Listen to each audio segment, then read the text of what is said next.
I was like, I can waste an hour and a half on my time before you go on this. Now you know why I'm recording the video. Because that one activity, I could spend like 3 weeks in my office explaining it over and over again. Yeah, it's pretty hard to do. That's why I do it together, because it's just, I gave up because it's just too hard. Everyone gets to the very end, and then they can't figure out the routing table. The routing table gets off on, or they forget to turn the connection on. Another common one is they just don't get the BLSM right. That's the biggest one. They don't get it right. All right, let's go ahead and get caught up with where we're at. Okay, I'm going to go from top to bottom real quick. Everything you need to be worried about. So first off, Unit 6, I kind of always leave blank. And the reason is because I just don't know where I'm going to be at the end of the semester. So we're going to do an activity in class tonight. We'll do an activity in class. I may or may not actually create activities for Unit 6. I have a couple of packet tracers. They're not very good. That's why I typically don't do them. So I may or may not even have anything for Unit 6. So if I put something in there, I'll let you know. But I leave it blank because there's a chapter exam for this, for the physical layer. I'll cover a lot of the subjects tonight. But I really want you focusing on passing the final, because you can't pass the class without passing the final. Next, you should really be doing all of the packet tracers from Unit 1 to Unit 5. I'm starting the long and arduous process to make sure you actually completed them, which requires me to open them up in Packet Tracer and just see that you did it. So if you did it, it's pass-fail. So if you did it and turned it in, it's pretty much pass-fail. So I'm going through that process now. So I recommend that you start turning these things in. If you haven't started on them, then you've got a lot of work. You're probably looking at about 30 hours of work, I'm thinking. It's easy 30 hours of work. So you're getting to the point where if you wait another week or two, you will not have enough time. Even if you spent 12 hours a day, you would not have enough time. So we're talking about these packet tracers in each of these units.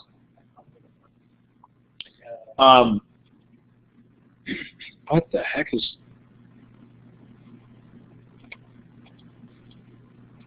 It's weird.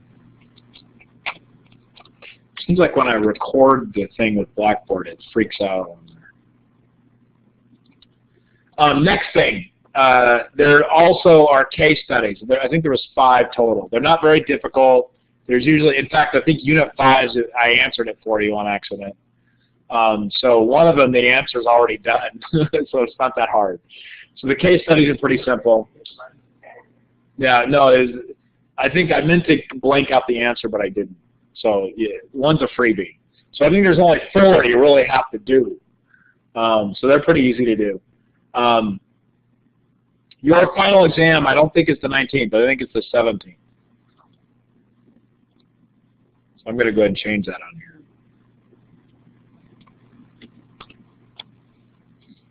here. So our exam is on the 17th is when you'll come in to take your final. So the final is going to have 3 parts. Part number 1, you will do a Cisco final on the Cisco website that I will make available that night at 7 o'clock, and you'll take it.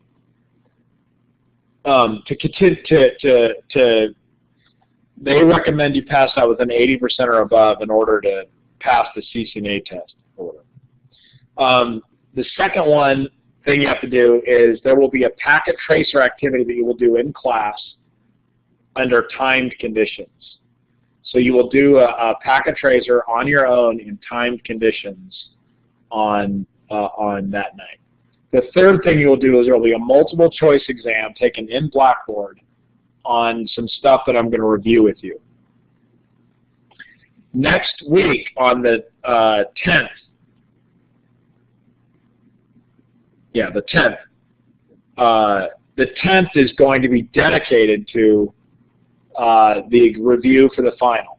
So on the 10th, you will be getting a practice final, a Cisco practice final. You'll be able to take it and see how well you do, and then you'll be able to judge where you're at and how much studying you got to do between now and the final. I will provide you with a worksheet that will go over everything I want you to know. I will give you all the answers for the test, basically. You just have to memorize them. And then the third thing is we will do a sample packet tracer. It will be strikingly similar to the one that you have to do on the night of the final. All right? So that's what we're going to be doing. If you've been following the process, all the packet traces up to this point have been building you up to the moment where you have to do this final packet tracing. So you should be well prepared to do that if you've been following along. The other thing you need to be worried about is on Cisco's website there are the chapter examinations. Chapter 2 through whatever, I don't know. How many chapters are there? 11. So chapters 2 through 11. So you should have taken all of those. So you'll be get graded on those as well. Okay? So if you're having any problems with those, you probably should get past that. I'm waiting for that. I don't have an account to log on. Has anybody got that? Oh, it happens all the time. I'm waiting for that. Everybody got an account. You're logged on. You're able to, okay. I'm hoping you've taken at least one test. Yeah.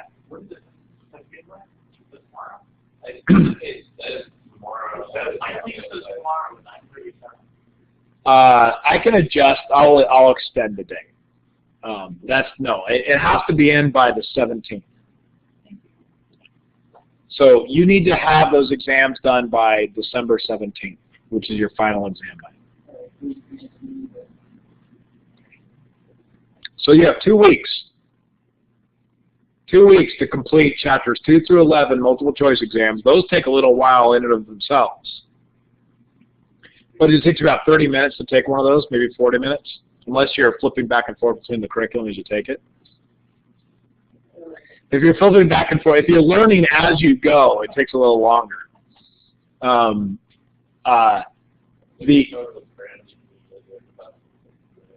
Yeah, you could probably, if you study it pretty good, you could probably do 30 minutes in exam.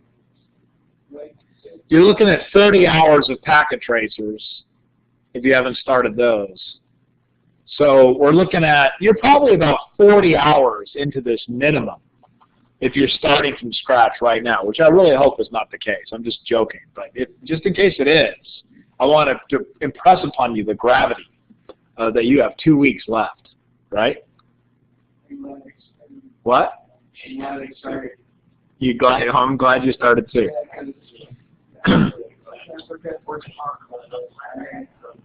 Second thing I want to emphasize is how critically important next week is as well. Because you will come to class and I will give you the finals. So you're going to get a worksheet, a practice final, and a practice packet tracer. So you're going to get all 3 of those, and we're going to go over them. So that'll be a great prep tool for you. All right. Any questions before we move on?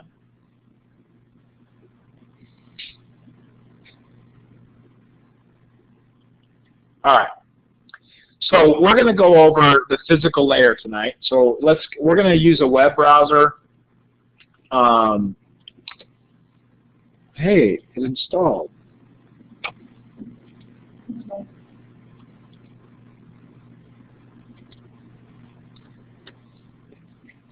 We're going to use a web browser. I'll keep some notes up here on the screen. We'll be visiting some websites. I will not get to everything I want to talk about. Unfortunately, there's just too big of a world. But I'll talk to whatever I think is necessary as we go through it. And then I'm leaving some time for an activity tonight, which is why I have Elmo.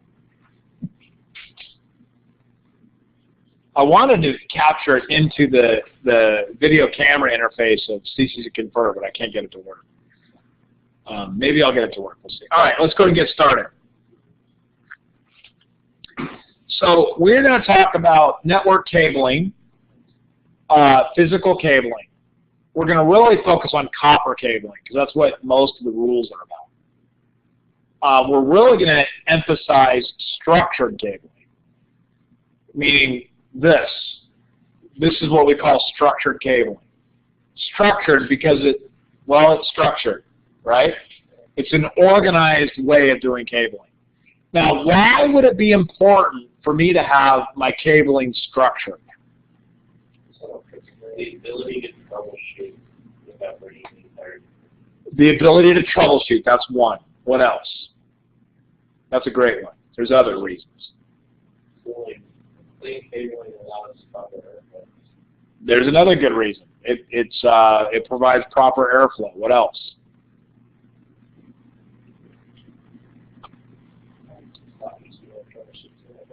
Troubleshoot. I think we got that one. It's easier to manage, easier to add moves and changes. It's a good one. How about the ability to use different systems on it? Right? So, I mean, how bad would it be if I had to have one cabling system for my student registration system, one cabling system for my student HP computers, another one for my student Mac machines? I mean, you could have a different cabling system for every different type of application. That'd be crazy, right? It used to be that way. If you went and bought the accounting application, the business machine computing application from IBM, they would come in and they would install the computers, the cabling, everything, and that was their system to get that machine to work. And if you went and got another machine, you'd have to get that system, right? But the idea of structured cabling is that we can use different components on it, right? Not just that. There's another couple of reasons. Can you think of them? Why are some other reasons to have a structured cabling? Reduce costs. Yeah, it could reduce costs. Support for multi-vendor equipment, which I emphasized. Reduce costs. Pretty consistent, right? A consistent way to deliver everything. Voice, video, data, whatever it is, pretty consistent. Simplified troubleshooting events. Simplified add moves and changes, as you said. Right? So these are the reasons for a structured cabling system. Okay? Copper has an even more concerning aspect to structured cabling. And what do you think that aspect is, specifically to copper cable? What? Yes, interference is a problem, but more important.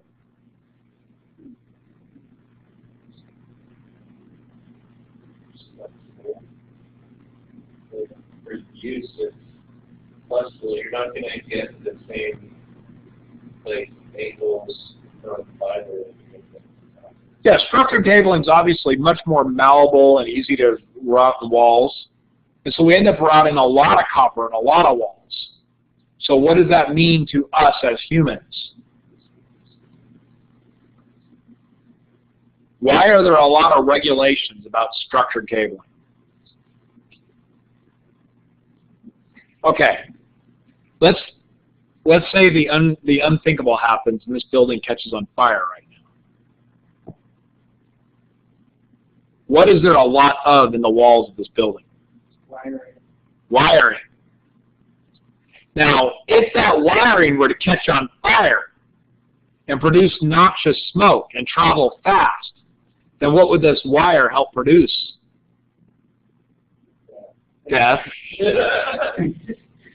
Right? I mean, look at it. This cable would be a nice little pathway for fire to follow in every room of the buildings. Right? Not to mention that, it produces, it's made out of polyvinyl chloride, which is not something you can breathe and live very long. Right? So if I'm going to be putting a lot of this type of cabling in my walls, I better have some idea that there's some regulation going on because it'll kill people. Now, why do you think it might be a problem if I run copper cable? Let's say my boss says, you know what, guy, we need some extra data outlets in the 100 building. So tomorrow morning I get out my jackhammer and my trencher and I trench a hole from here to the 100 building and I lay some copper cabling and I bury it. Why that might be a problem? Why would that be a problem? Why ain't the legal problem? Well, it's not illegal. I can do it. But why it might be a problem? You're not protecting the cable with the wire. If I put it in the ground, you know, rats or mice or water, well, I could put it in, you know, something to protect it maybe. But there's an even worse reason. And let's go to Google and let's ask ourselves, how many volts are in lightning? Or how many amps? Yeah. Volts is hurt. How many amps are in a bolt of lightning? All right, so it's an average thunderstorm may average from 10,000 to 200,000 amps. By the way, any range of that would kill you instantly, right? What? Like 1 to 2 amps will actually kill you. Yeah, exactly. So, yeah. So a couple 100,000 amps in a bolt of lightning. That would kill you, right? Between 5,000 right here, between 5,000 and 20,000 amps in one lightning strike. So let's say a 20,000 amp lightning strike hits the ground between the 100 building and the 900 building. By the way, I was out at the city of Paris the other day doing a job walk. And I was walking into the city of Paris, and I saw a flash, and literally within milliseconds later was the thunder. Like, you know, one of those instant ones? And it scared the crap out of me. I mean, I jumped 10 feet in the air. And I thought, whoa, where did that hit? And I looked behind me, and this palm tree was on fire. I'm kidding you not. This palm tree was on fire. Fire trucks were coming. It was crazy. All the power went out. Every car alarm in the entire place was going off. It was nuts. That's the closest I've ever been to a lightning strike. Yeah, the palm tree was burning. It was on fire, like burning on fire. I didn't see it hit, but that lightning hit that palm tree. So let's say lightning hit between here, on my newly undug trench with copper cable in it. Where is that lightning going to go to? Now, normally lightning dissipates through all the minerals and metals in the ground and slowly dissipates, right? But if it hits anywhere near that pristine, beautiful copper conductor pathway, where is that lightning going to go? It's going to go onto that copper. And where does that copper lead to? Expensive switches, but it also leads to every workstation in this building where you were sitting at. Right? Not good, right? And it'll blow all your switch transceivers, or hopefully not kill somebody, but probably would. So here's another reason. So how do we figure this out, by the way? How do we figure out that we needed to have this happen? By trial and error. So in New York City, in 1830, 1830-ish, in early Chicago, early 1900s, they started having a lot of telegraph lines and a lot of cabling, and they coated this cable with an easy-to-pull coating. Well, how did the fire? You can actually, there's a picture of a large fire in New York in the early 1900s, and you can actually see flames traveling the wires between buildings. You can see flames dripping off of the wires as they go from building to building. So how do those buildings catch on fire? It wasn't embers blowing from building to building. It was fire actually traveling the wires. Right? So this is a big deal, right? So one of the things we do is we make sure that certain cablings are made of certain materials to prevent people from dying or slowing the ability for them to die, or regulating where we can put the cables. We have all sorts of rules about this. So let's Google for this. There's a couple of YouTube videos on this. I just Googled Google. We'll call it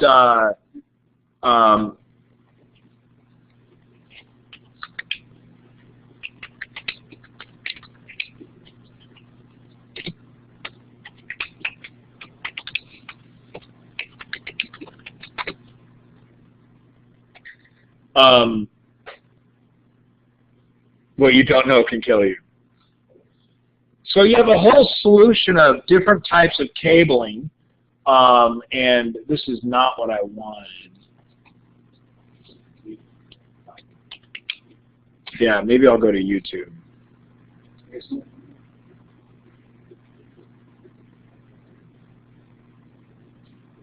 I don't want that one. There's a really good one. I just saw it.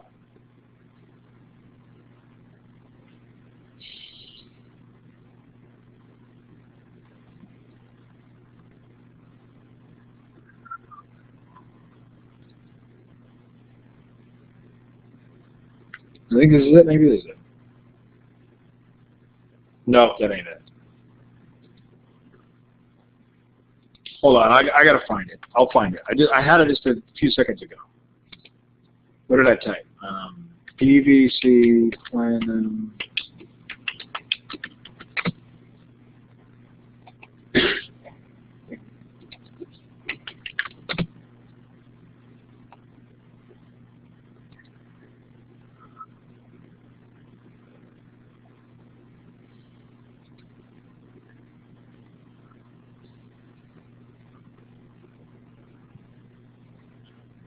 No.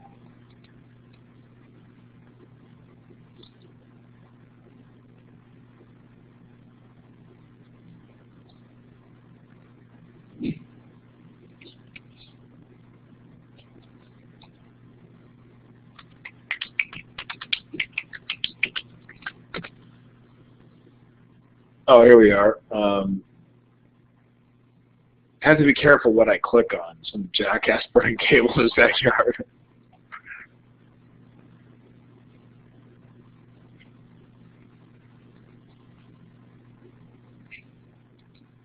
Oh, well, I had a great video. I can't find it now. Whatever, it's not important.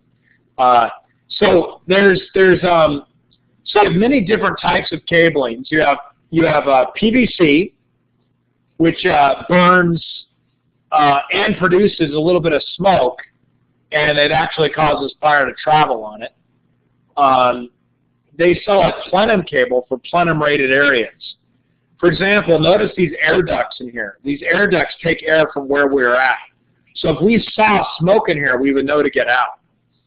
But if the air ducts were above the ceiling, meaning it was sucking air up there and pushing air into our living space, then that area would be rated plenum, which means that if something were to burn up there, we wouldn't see it. So we could be producing smoke in here, and we could be breathing it before it was too late. So plenum-rated spaces require plenum-rated cable, which burns with a lot less smoke and burns slower. For really highly rated areas, have LSZH, which is a type of cable that burns very slow with very little smoke. Obviously, PVC is cheap to make, whereas the other ones are not so cheap. So plenum cable tends to cost more. LSZH is the most expensive type of cable. I wanted to show you that cool video. Would you like check your history or something? The aim of this experiment is for PVC lines. Who's this guy? I want to remember who it was. Maybe it's this one. Yeah, here it is. No, I don't want to do that. I want to do the broadband one.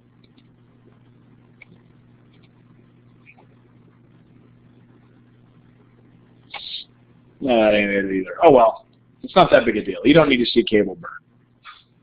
Although it is kind of cool.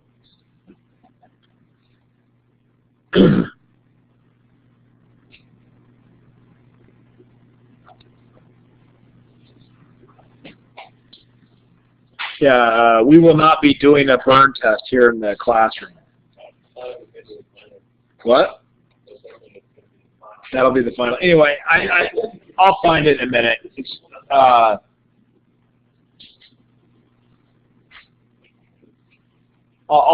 find it. If we still have time, I'll find it later. It's not that big a deal. All right. So there are variety. So one of the reasons is for human safety, life safety, which is why we have. Which is why we. Is this it?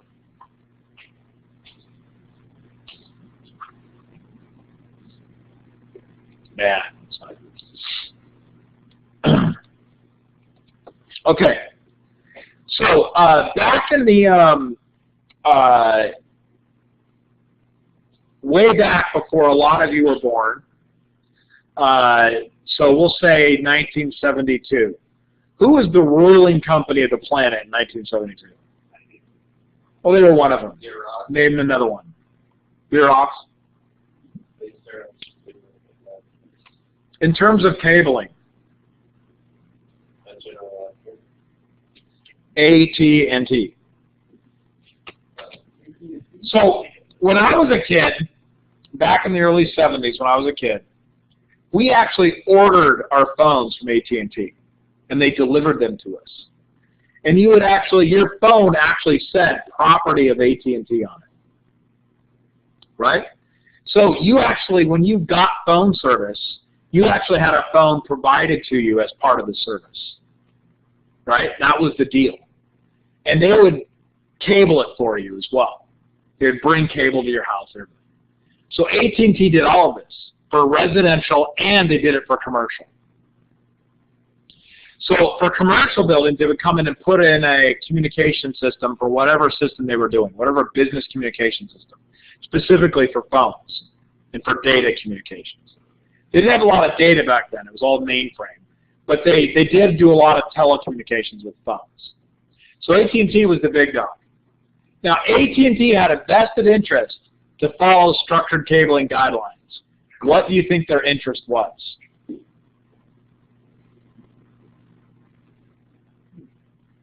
It would be really nice if Company A left the building and Company B took its place. They could use the same cabling system.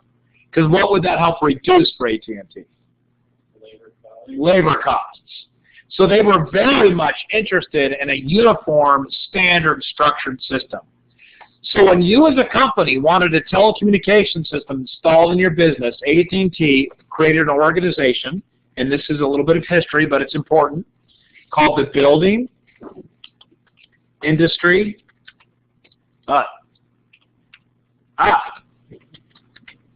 boy, this is just bad. Consulting. By the time the day gets over, I'm just like, okay, Building Industry Consulting Service, or BICS. So if you were a company and you wanted to have a phone system installed, you had to contact the BICS. They would design your stuff for you. They would give you a cost, and they would tell you what you needed, or if you had enough or didn't have enough, and they would come in and deliver this for you. Right? What happened to AT&T? What happened with AT&T? What's the historical background behind AT&T?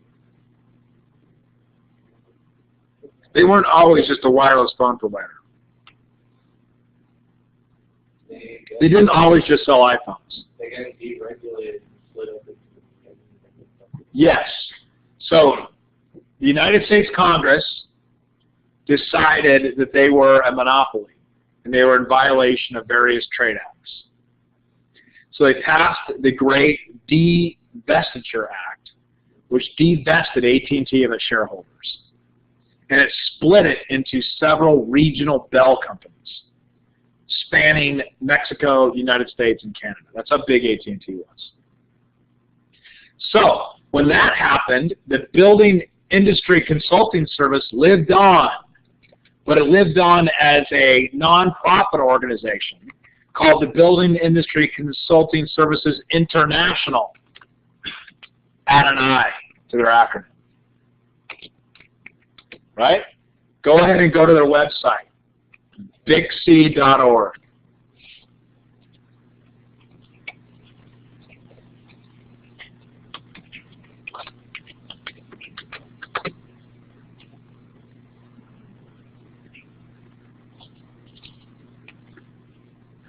It takes a lot to load their site because they think they're really important.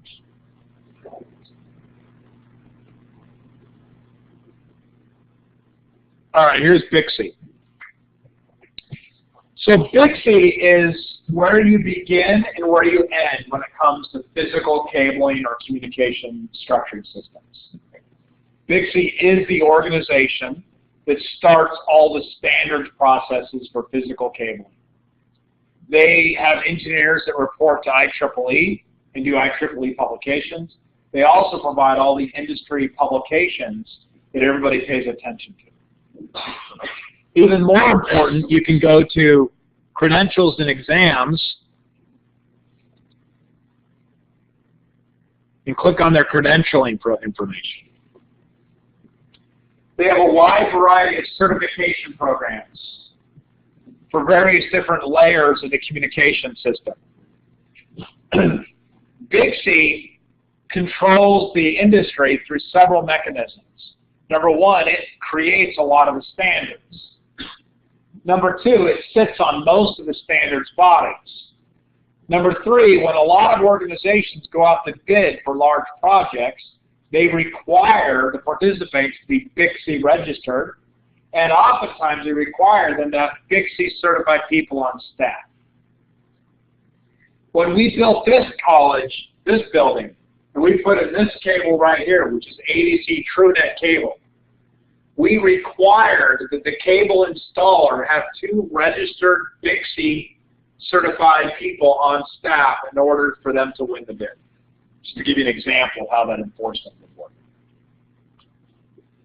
Most unions that sponsor have apprenticeship programs for structured cabling people require BICSI training as part of that process. So BICSI has a little bit of a control of the business, I would say, right? Not everybody follows BICSI standards, but generally if you're doing a large project or you're passing a contractor's exam or there's a regulation being passed, this is the largest organization that would influence that in the United States and pretty much the world.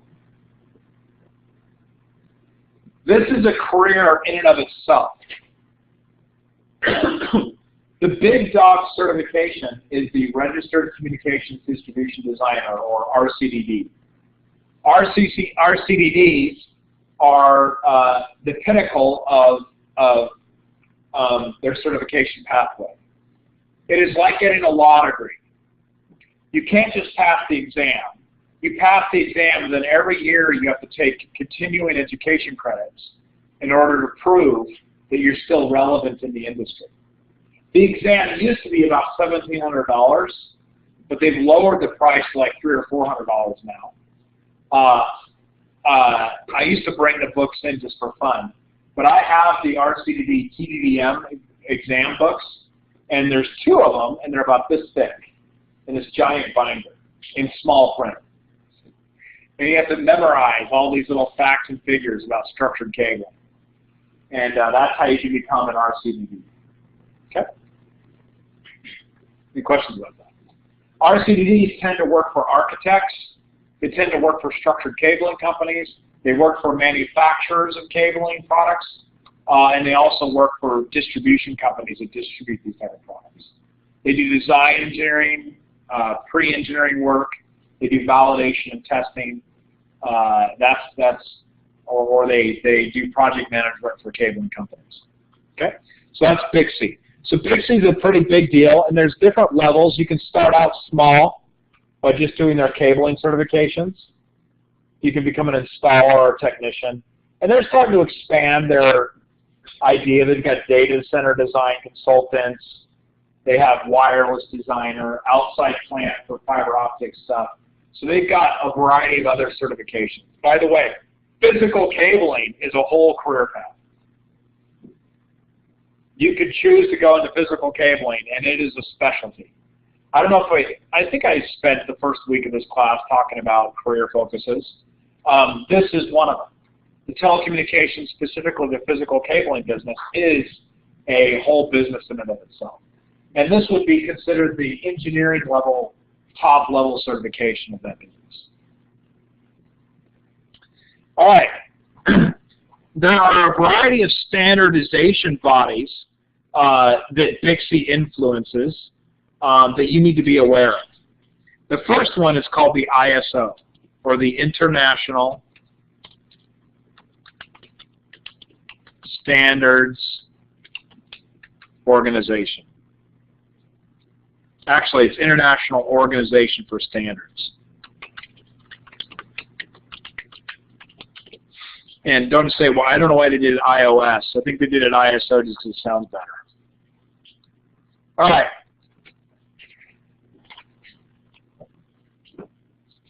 There are in order for companies like Cisco, now Cisco is a worldwide company, would you agree? Cisco's everywhere. Now, there are issues. Let's say you and I decide to get together and make a switch. Or we bundle some package together. And we want to stick that package in a cardboard box, tape it together, and mail it to somebody overseas as part of a sales effort. Do you think foreign countries are just going to allow you to do this? No. In fact, let's just to show you how influential ISO is in everything that we do, let's just take a look at this box right here. So on this box, you're going to notice the Cisco's met ISO certification for the shipment and distribution of this electronic product in almost every nation that recognizes ISO. In this case, it's met ISO 9001-1401 registered product. So they had to make sure. Now, I'm sure that registration applies to electronic components, which needs to support 240 volt, 120 volt interchangeably. Because if somebody plugs this in, the 240 is not going to blow up on them, right? You got to think we're talking about life and death here, right? We're also talking about a variety of other issues as this ISO certification passes. Another one of the things it does is the shake test. When they actually bundle and ship this product, will it get bounced around and be damaged? And damaged in such a way that when I plug it in, it blows up, right? Also, does the cardboard box pass a certain strength test? Is it manufactured in a way that will be appropriate for shipping? And is the tape we are using an appropriate strength for the type of shipping that will be going into? All of these are considerations of ISO certification. And that's just the tip of the iceberg.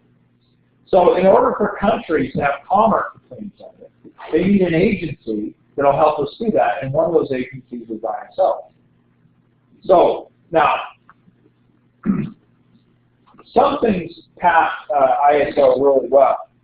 Other things never go through ISO. It takes forever, right?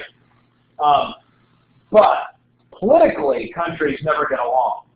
But it seems that at the ISO level, they've been able to get along. Thank God the ISO is not the United Nations. We're actually able to pass rules now and then that most people follow and adopt. And they follow and adopt it for their own good. Cisco follows and adopts it because they want to sell products in foreign countries without problems. And so most agencies will require ISO shipment. Now, all the containers coming from overseas from China have all been ISO registered and approved and ID'd by ISO. So it's a big deal, this ISO certification process. But with physical cabling, ISO certifications, telecommunications certification has a big deal as well. Because you got to imagine, you know, one cable works over here in North America, maybe a total different ballgame over in Europe, right? So there's different certifications. Now, we haven't been able to agree on physical structured cabling standards between Europe and the United States. That agreement has not occurred yet. So we're kind of, there's disparate systems. Now, Europe generally follows the same structured cabling system in general, but there are some nuances that are different. And you'll discover those when you buy a patch panel over there or whatnot. Yeah, so it's a lot different. So the other organization you need to be aware of is ANSI, the American National Standards Institute. So ANSI report is basically a sub-agency of ISO, and it's the American cooperation. So the United States' cooperation in ISO is represented by ANSI. Sometimes ANSI will pass standards that are only applicable to America. They haven't been ratified by ISO yet. And so a lot of times you'll see stickers and approvals for ANSI certification for that very reason. Next one, and some of these are now defunct, but I'm going to go ahead and write them up here anyway. EIA-TIA. So this stands for Electronic Industries Association, Telecommunication.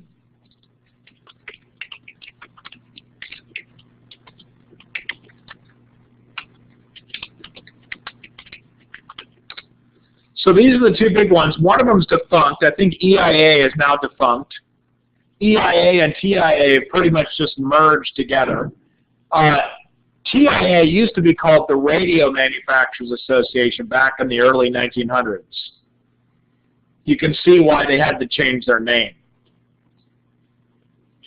EIA-TIA has been very influential in the creation of standards.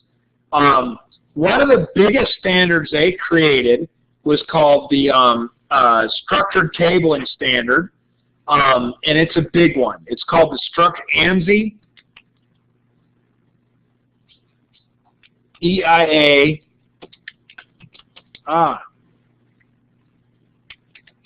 TIA 568 standard.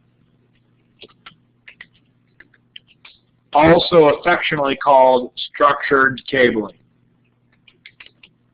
I think the official title of it is the Commercial Building Wiring Standard.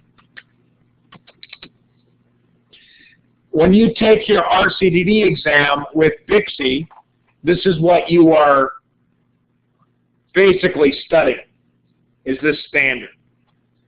So this standard covers all the structured cabling components that we might talk about, that we'll talk about today, and then as you learn about physical cabling.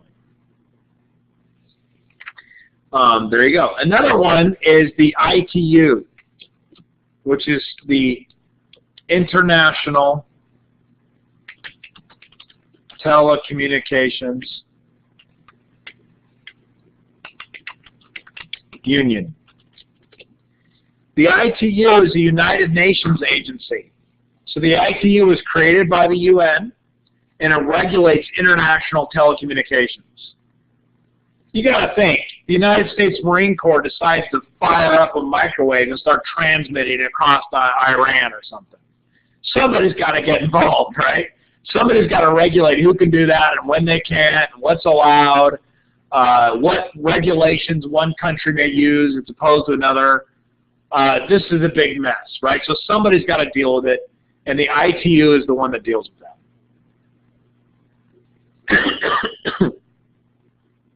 The final one is called the IEEE, Institute of Electrical and Electronics Engineers. Now, IEEE is another major organization like Bixby. Of course, IEEE thinks they're a lot more important than Bixby. So you can look up here at IEEE. Now, IEEE has its roots in the public university system. So if you go to a university, a four-year university, and you take a Bachelor's of Science degree, it has to be a Bachelor's of Science. If you get a Bachelor's of Science degree and any engineering level degree, if the college is recognized as an IEEE participating agency, your degree can be registered with IEEE. Then you move on to get a master's degree. When you get your PhD in engineering and you publish your research always gets published here in IEEE first. Most of the peer-reviewed journals for which you would publish would go here. Almost every PhD that is written in the electronics business gets published at IEEE. Once you become a member of IEEE and you achieves an appropriate level of engineering degree, you can then participate either by nomination or by election in one of their working groups on various standards that are out there. And this is how the world works today. Everything you do came out of IEEE at some point. And so, not everything you do, but most everything you do, right? So, for example, you might have got in your car, hooked your Bluetooth up to your car.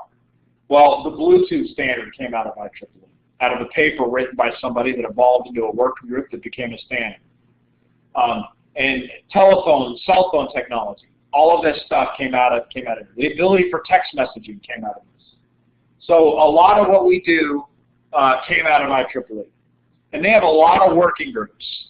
And they have conferences all over the place. Now, if you want to be in for some fun,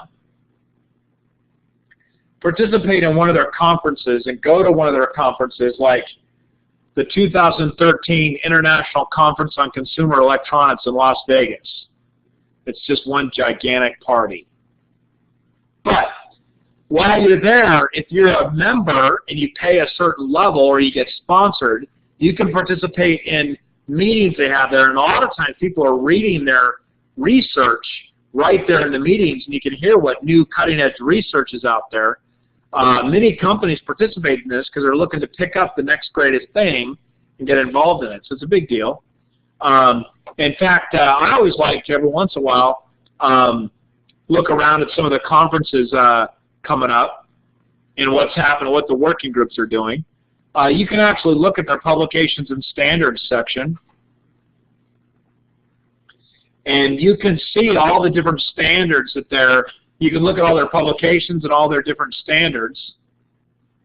So here's their IEEE Standards Center. Let's take a look here. Yeah, browse all standards by topic. So here are all the topics that they're writing standards for today. So this just shows you how our society is changing. If we would have looked at this website 5 years ago, the topics have been totally different. But just like aerospace electronics, antennas and propagation, batteries, communications, computer technology, consumer electronics, electromagnetic, green and clean technology, healthcare IT, industry apps, instrumentation and measurement, nanotechnology. I mean, look at nuclear power. Oh, here's a great one, smart grid. So all these technologies that are out there that people are doing research on. If you click on wired and wireless,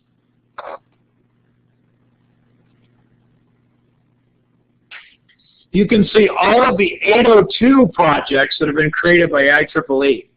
The 802 projects are reserved for wired and wireless communications, which is what we are concerned with in this physical cabling discussion. So they are dealing with all the 802 projects, and some of these you'll notice have either been withdrawn or superseded, or some of them are still active. For example, 802.1 AG, Media Access Control, and Virtual Bridge Local Area Networks is an active standard. You can keep looking through here. Some of them you'll recognize, some of them you won't. There's just pages and pages and pages here.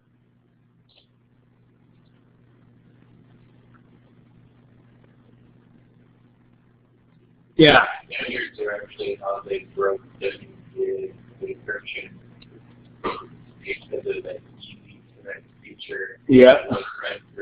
So by catching that in the documentation and being part of it. Yep. So you all know about 802.11, right? So here's the 802.11 standard for wireless.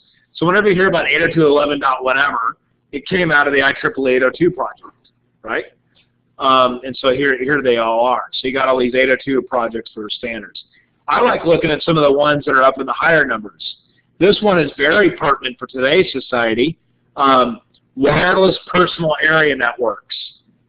You know, your cell phone connecting to your car or connecting to whatever wearable computing device you have on. This is wireless personal area networks is a big deal. All right, so that's the 802 project. Any questions about that? Okay, next thing you need to deal with is codes and regulations. Now, standards are not laws. Just because, and this is one of the lessons you have to learn about the technology business, is there are no data and telecommunications police out there. The White House hasn't decided to create a telecommunications enforcement agency yet, that I know of, right? There is the FCC, which is about as close as we can get. But in terms of, is somebody standing over your shoulder and making sure that you install a cable correctly when you do a cabling project as a contractor? Generally not. Now, there are some ways that it is enforced, and these are through codes and regulations. A code is a body of law passed by a local jurisdiction.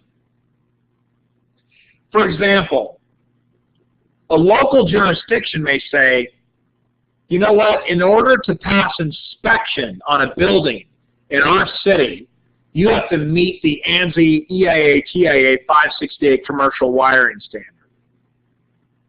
They may actually say that. Or they may say, in order to construct cabling on a building, your contractor must hold a valid California C7 contractor's license. Right? So that may be. So, you know, I went down and got my contractor's license, and I remember taking the test, and it was all about all these, it had nothing to do with my trade and everything to do with how to do asbestos cleaning and stuff like that. So they were very much interested. So even then, even though they may require our contractor's license, they're not guaranteeing good work. Now, how often is the inspector actually going to look at the structure and cabling and go, oh, you have a couple open pairs in that termination point right there? That isn't going to happen. I mean, you might get lucky. Now, I've seen inspectors grab stuff like, I saw a guy wrap his cabling around an HVAC duct a few times. I don't know why. I guess he's trying to get rid of slack. And the inspector called and said, you know, I don't think that's good. You should fix that. Right? But or sometimes the inspector will get mad if the cabling crosses electrical or is not hung from the ceiling properly. They might say something about that. But rarely will an inspector get in the face of a contractor about their structured cabling. So there may be codes and regulations passed. Now, the biggest code that we have to deal with is the NEC, the National Electrical Code, and that's as big as it gets. The FCC enforces the NEC. Now, the NEC may be enforced or not enforced by different local jurisdictions, federal or state bodies. We don't know. You know, some people may choose to enforce it or not. I mean, it's kind of hard to say. Enforcement is very tough with this kind of business, right? Anyway, any questions about where we get all the rules from? So we get rules from organizations like Bixby. We get rules from standards bodies like ANSI, EIA, or TIA. And then we get codes and regulations from government agencies that are usually sponsored by one of those agencies I already mentioned. Okay. Let's go ahead and talk a little bit about structured cabling standard. The structured cabling standard has many layers to it. So I'm now talking about the Commercial Building Wiring Standard, EIA, TIA 568. In fact, we can see what version that is on now.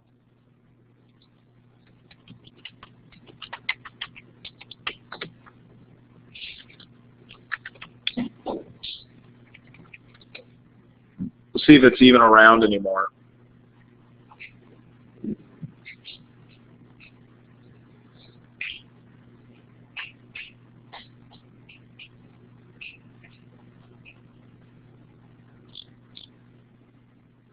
Okay, according to Wikipedia, it's EIA 568C now, maybe.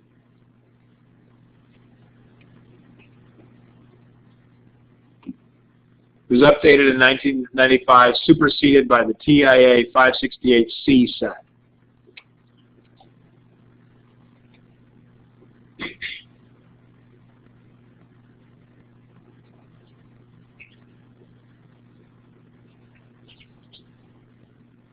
Yeah, anyway, you actually have to buy the standard. You can't just download it. You got to buy it. A couple of years ago, I bought it. It was like a 3,000-page PDF file. But you actually have to buy it. If you go to TIA or EIA, here's the 568 standard, and we'll see how much it costs. I think you can get older versions at no cost.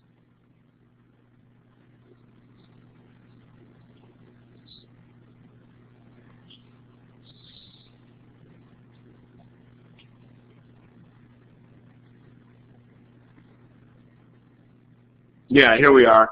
$989 for the PDF. So, so here's the set that includes revision C, and it includes .1, .2, .3, .4, and all the addendums. If you want to just buy revision C, it's $328. So those are your 568 standards. And that is some really fun reading, by the way. Oh, yeah. So let me give you a little 5,000-foot overview. So it's divided into many categories, and they talk about different areas of concern. One is called the entrance facility, or EF. The entrance facility is the place where the telecommunications service and your service stops. So where you and the telecommunication company meet, the place where you meet is known as the demarc, or the demarcation point. Right? So usually here on the Menifee campus, our demarc is in the gardening shack over here by the 100 building. Just to the left of the 100 building, there's a little gardening and maintenance shack with a roll-up steel door. You roll up that door, and that's where our demarc is. The demarc is where the telecommunication point stops and where your point starts. And this is known as the demarc. It is, if you build a building, it is your responsibility to construct the demarc facility. Every telecommunication provider has certain requirements for the demarc facility. For example, Verizon requires a minimum of a 4-inch Schedule 40 electrical conduit with less than a 90-degree bend radius to swoop up into it, and you provide a 3 1/4-inch weighted plywood mounted to a wall at least by 8 by 8 feet. That's what Verizon requires for their demarc facility, and a few other requirements. They also require a grounding source, which means you need to have a ground pipe go into the ground so many feet and provide the ability to tap into that ground for the demarc facility. If you do not meet Verizon's requirement, Verizon is allowed by the FCC to not permit you to have service. I've had firsthand experience with this because I've been involved in new building projects many times. One time I was on a project where the owners did not understand their requirement because their contractor didn't understand it either. They came to deliver service and Verizon refused because they did not have the proper conduit and they did not have the proper demarc facility. Consequently, they had to rip up 600 feet of freshly poured concrete in order to properly place, and rip an entire wall out and part of the foundation to build the demarc correctly. This delayed the project by about 2 months. So stuff like this is pretty serious. Okay? The next thing, that area is called the equipment room.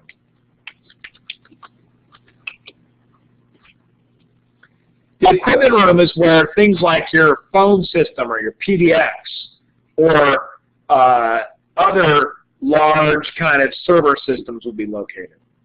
This is usually connected very close to the telecommunications room. Sometimes they are in the same place together. The telecommunications room is called TR for short. The TRs will have what we call IDFs, MDFs, or BDFs. MDF stands for Main Distribution Facility. That's where everything distributes out of. IDFs are Intermediary Distribution Facilities, and BDF is referred to as a Building Distribution Facility. In a campus network, you typically have MDFs and BDFs. And then sometimes you'll also have IDFs in a building as well. Every one of the DS, telecommunications rooms, will have racks like this to distribute your telecommunications systems. This could almost be considered an IDF, whereas the room behind you could be considered an MDF or potentially a BDF. In actuality, that is considered an IDF back there. It's just a big one. This building has an actually designated BDF, which is downstairs. The BDF connects upstairs to an IDF, which is across the hallway. And that IDF connects to this one through what we call cross connects. So we have cross connects that connect the DFs together. Cross connects can either be copper or fiber. They're commonly fiber.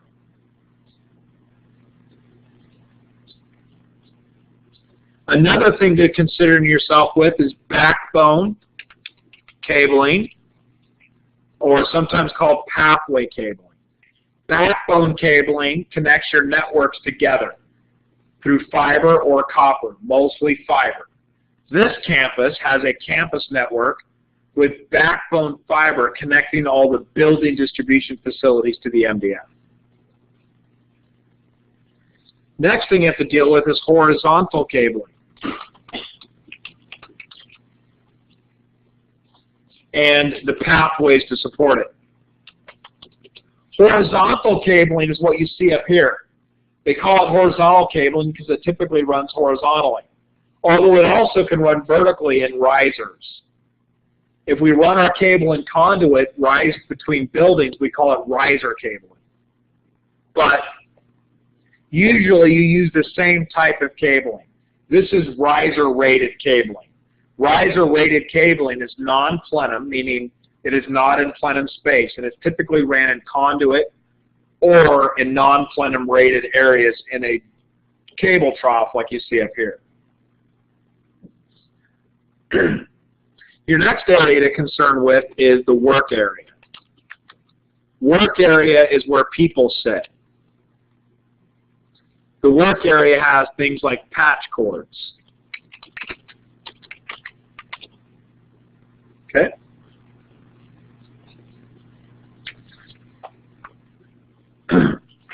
If you can just imagine real quick, this is what it looks like. You have PC.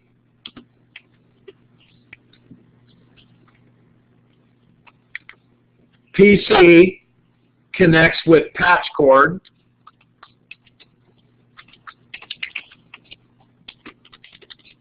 Right? Patch cord connects to horizontal cable, which connects to your distribution facility or patch panel.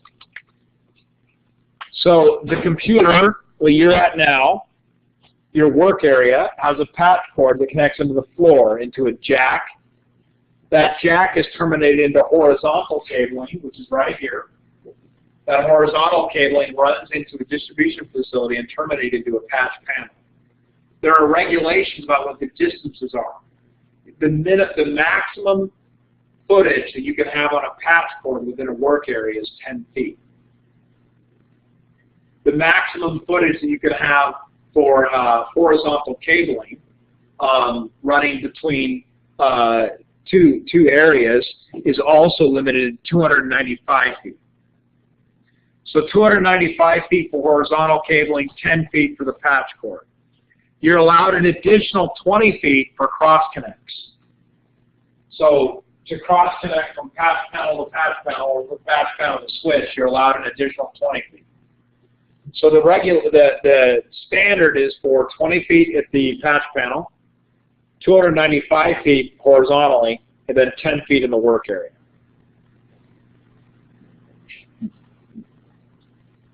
Any questions about that? All right. We have a few minutes for show and tell, and then we are going to do an activity.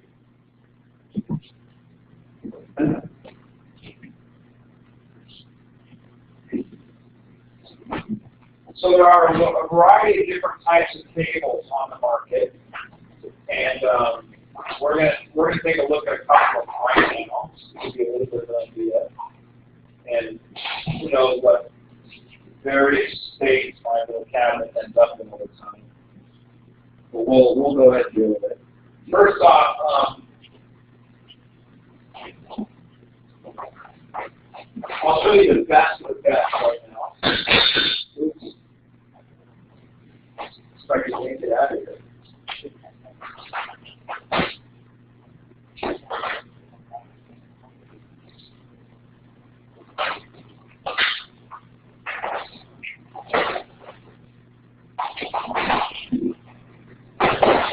That's fine. All right. So first off, what I want to show you is a couple of things here. This right here is just a standard patch panel. So you'll notice that the patch panel has termination points in the back. These termination points are color coded, and it can be wired as either 802.11b or 568b or 568a. So you'll see this with the patch panel. This would go in the IDS, so you can pass it. The next thing you would see, your horizontal cabling would go from that patch panel through the walls and plug into a jack. This is a jack. You would punch it down in the jack, terminating the jack, and you'd plug it into a wall plate. So this is what a jack and a wall plate looks like. There are a variety of different types of structural gears. There are a variety of different types of structured cabling types. Most of the types fall into the unshielded twisted pair category. Unshielded twisted pair, Bell Labs and a couple of other partners, one of them was called Annixter, created a classification system for unshielded twisted pair cabling. It goes from categories 1 all the way to category 7. Right now, the highest end cable you can buy, ratified as a standard, and passed by UL Lab, which is the testing agency, is called Category 6 augmented. What you're looking at right here is Category 6 augmented. This is manufactured by a company called ADC. ADC, I think, was bought by Tyco or something. But this is a reel of 1,000 foot of cat-amp cable. This costs about $1,000 for this 1,000 foot reel of cable. Big expensive stuff. It's not as flexible, but when you look at it, I pull away the PVC. You'll notice there are quite a few twists per cable pair. You'll notice there are 4 pairs of wires, for a total of 8 wires. Quite a few twists, and there's this protecting thing in between. You'll also notice that it's kind of twisted really funny. The reason why they did that is an advertising mechanism, so you can fit more of these into a piece of conduit than you could normally. Because they're twisted, the cable tends to pack together better, and you can pull through the conduit easier. When you look at this cable, don't just admire the cable, but look at the size of the cable.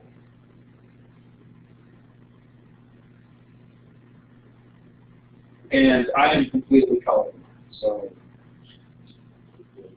yeah, it's blue on blue, so this is really hard for me. First off, I'll just point out a couple of things. I'm not exactly sure it says this, but you're probably going to find on here, it's going to say ADC, and it'll say the branding, which I believe is copper 10 or something. It'll say unshielded twisted pair. It's pretty easy. I want you to look at this when you see it. It'll tell you a footage number. It's just for convenience sake. When I start pulling off that reel, I'd like to know where I started and where I ended footage-wise. It'll also tell you like it's CM, CM2, CMR, CMP. There's different classes of cable. You have riser cable, which is non-plenum rated, which is intended to go in riser only. CM, which is just your commercial grade cable, which is typically made for path cords. CMP, which would be plenum cable. I think this is plenum. So this is plenum rated cable. This is what makes that spool of cable so freaking expensive. And then you'll also see what the gauge is. This is probably 23 gauge copper, which means this won't fit in a standard RJ45 plug, because most RJ45 plugs are 24 gauge cable, not 23 gauge cable, right? So this is a little bit thicker copper. The lower the gauge of the cable, the thicker it is. So this is a little bit thicker copper than you're going to see in other types of cables. This is actually rated at 10 gig, meaning that at 305 feet, this can transmit 10 gigabits per second over copper up to 305 feet guaranteed. It'll probably even go further, but that's what this cable is capable of.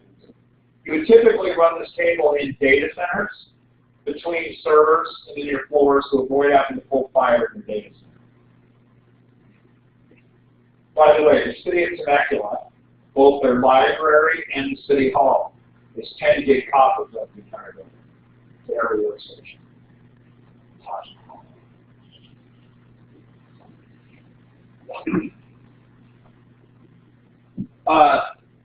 I don't want to spend too much time on it, but here's just an example. These are network cards. You've probably all seen them, NICs, network interface cards. The thing I want to focus on here, when you look at these cards, is notice the transceiver. The transceiver is what gives you the connection ability to different copper mediums, or different media types. This particular one has two transceivers. It has one for RJ45, and it has one for BNC, or British Naval Connector, for thin net networks. And notice it's got a T connector on it as well. See that? But that's a NIC. That's an old school NIC. It's like my first NIC.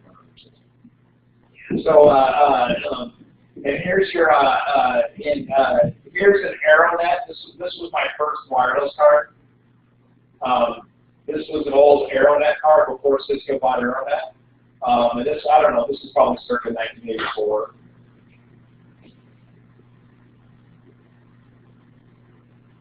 Doesn't say. I think it's 1984. But anyway, you can see how freaking massive the wireless processing engine was back then. We've obviously come a long way. This also had a program in the Mac setting on it too.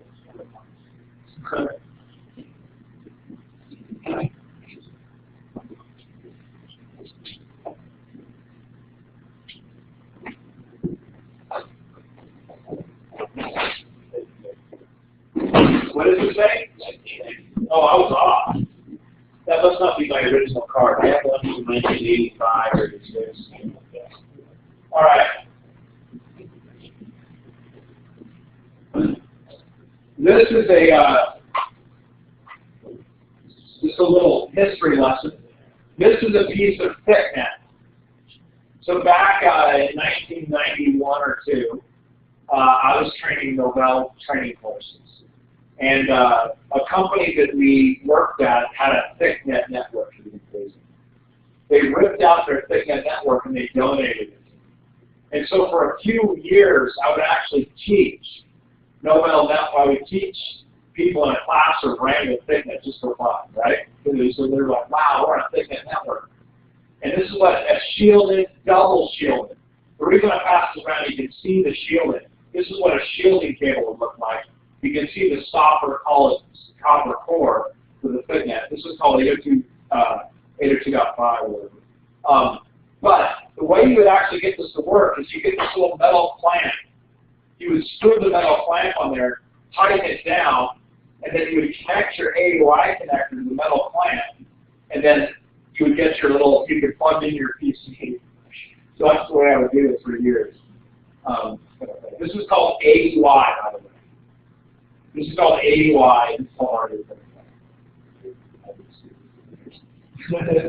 I just passed that. I passed that out for fun.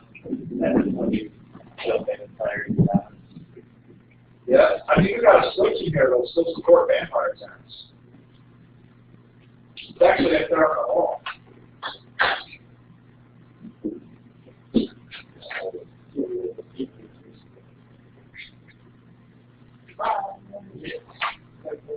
You get to see it. The military switches for radios. Yeah, for radios. Yeah, I found that cable has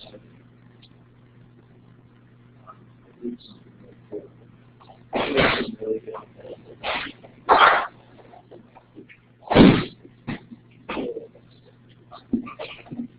all right. I'll show you some differences in cable kinds. This is the cheapest ass cable you can buy. So let me, I don't want to cut it off with this. This is made by a manufacturer named General, and it's cheap stuff. I'm not even sure if they use copper.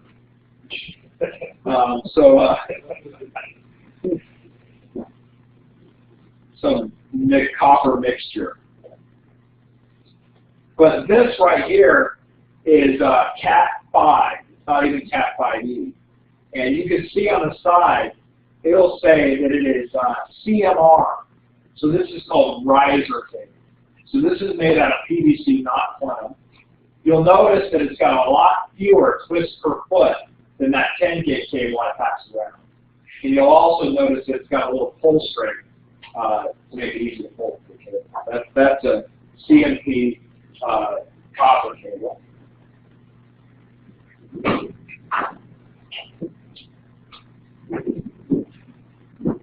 Right behind that, I'm going to pass around a Cat 5e cable, and this is made by ADC, a lot higher quality cable than that one. See if you can tell the difference. I'll just pass around. This one's rated, a lot higher rating. Now, why are ratings so important? Well, one of the reasons is, you may not know this, but if you pull the cable too tight, you reduce the amount of bandwidth you can actually send across the cable. Another thing, if you pull this cable, let's say we're pulling this cable trunk through the building. As you pull the cable, what happens? What builds up onto the cable as you keep pulling? Static electricity. What happens if you plug that cable into your switch that has not been properly grounded to a properly grounded rack? You have a blown out port on that switch. So a lot of cables are less capable of picking up static than others. Also, if you heat a cable up, if it's in a warmer temperature, the cable is slower.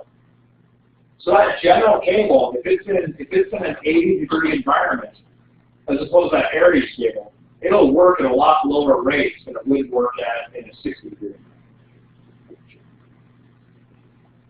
All right, we talked about lightning strikes and killing people, right?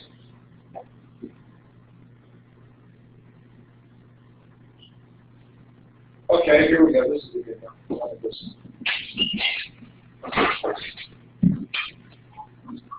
Okay, I'm going to pass around a Cat 6 cable. So this is Cat 6. And you'll notice that this has a lot more twists. It's got a protective little shield in between it. And it's Cat 6. It's not often it's Cat 6. Cat 6 is capable of 1 gig at 305 feet. It's also capable of 10 gig, but only up to like 30 or 40 feet. Cat 5e is capable of 1 gig as well, but not at the full 305 feet.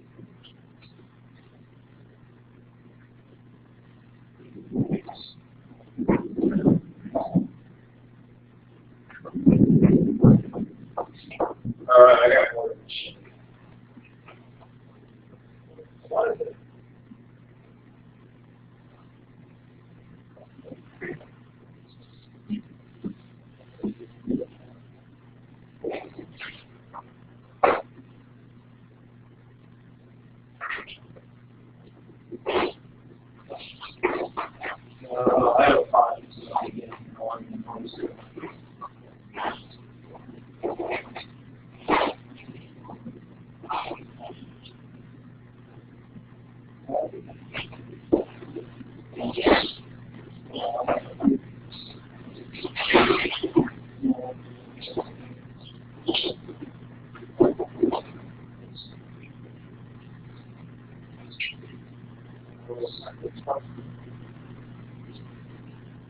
By the way, I'm now passing around category 3 cable. Only capable of transmitting at 10 megs per second. And you see there's hardly any twists.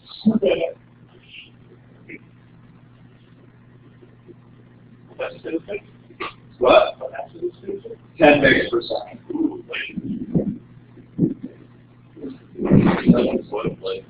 Yeah. This is category 3 as well, but you can compare the difference between what I'm passing on this one. This is plenum rated, and that one's PVC. So you can see the difference between the feel of the plastic. By the way, I'll just pass this around. This is the most expensive passport you will ever buy, just for kids. This is actually made by Systemax. It's called their Gigaspeed, 10 gig copper. And you notice that this piece I passed around? So actually, I'll pass both around here. Can you give me that one? The blue one, the ABC, yeah, that one.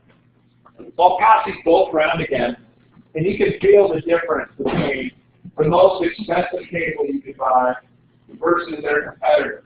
Now, these two are competitors in this space. They're probably the leading competitors in this space. And with this one, this is a 7-foot passport. I don't remember how much it cost. It's like $30 probably. And but this is a 10 gig cable. But it's CM rated. There you go. And you can just feel the difference between the two. Fold and bend them a little bit too while you do it. Yeah, I don't think, by the way, feels good on the boxes. What's that? I don't think those on boxes really work. Well, if you're pulling a cable, it becomes a question of man hours. So which one's easier to pull and manage and work with, right? That's really the question. ABC argues that theirs is easier to pull a conduit, so you have less conduits, so you save money that way. You know. All right, just real quick, we'll go over some fiber and then we'll call it quits on the show time. A couple of underground fiber. Remember we talked about electricity killing you. These are some underground fiber types. This is an old ancient Sycor fiber that I dug out of the ground. I was actually, no, this is the one I dug out of the ground. A student brought this in. But I was walking down somewhere and I saw it, well, that's cool, so I cut a piece off. But you'll see that this has got the black coating to prevent it from being damaged by ultraviolet light.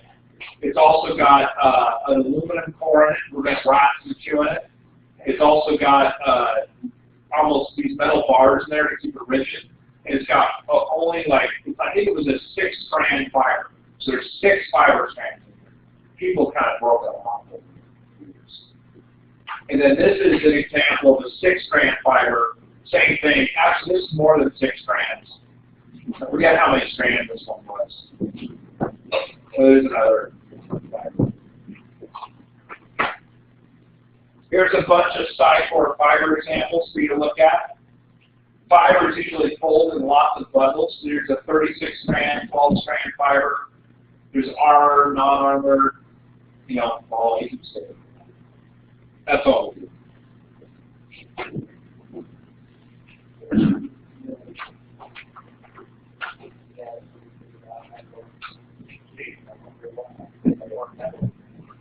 Last but not least, just for fun. Remember that network card I just passed around? You found the other one? No, every network card has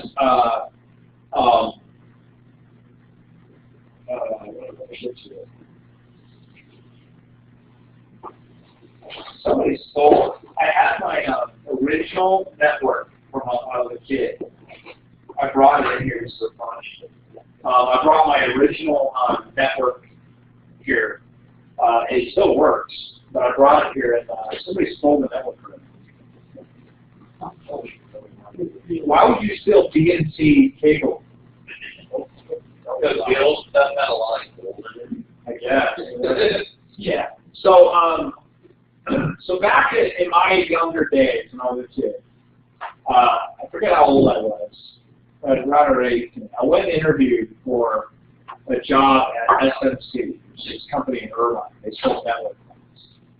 The guy that I knew there wrote NBIS code for SMC. He's the one that got me an interview. You'd make like 75 grand for the code. It's really just copy and paste.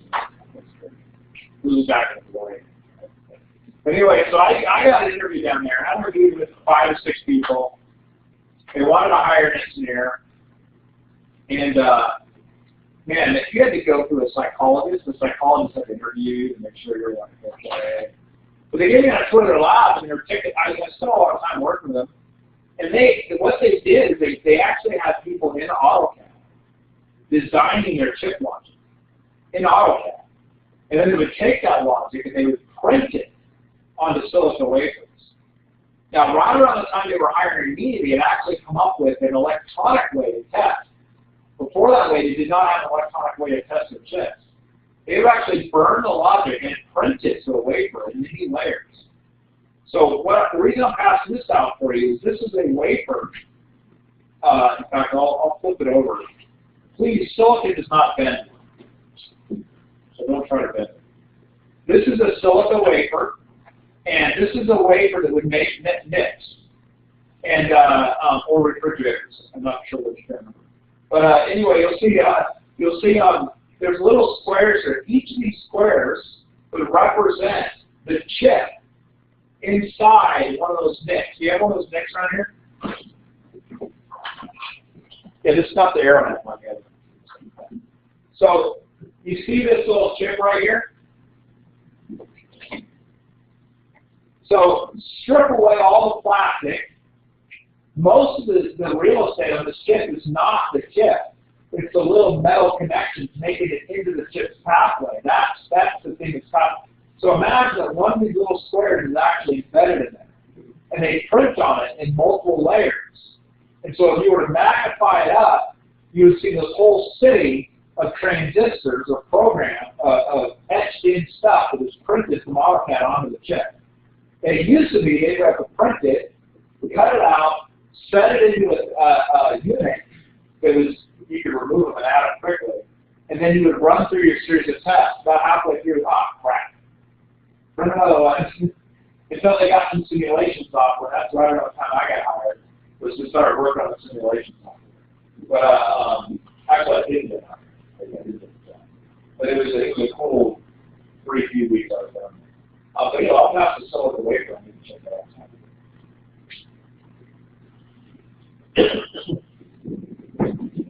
All right, that ends the show itself.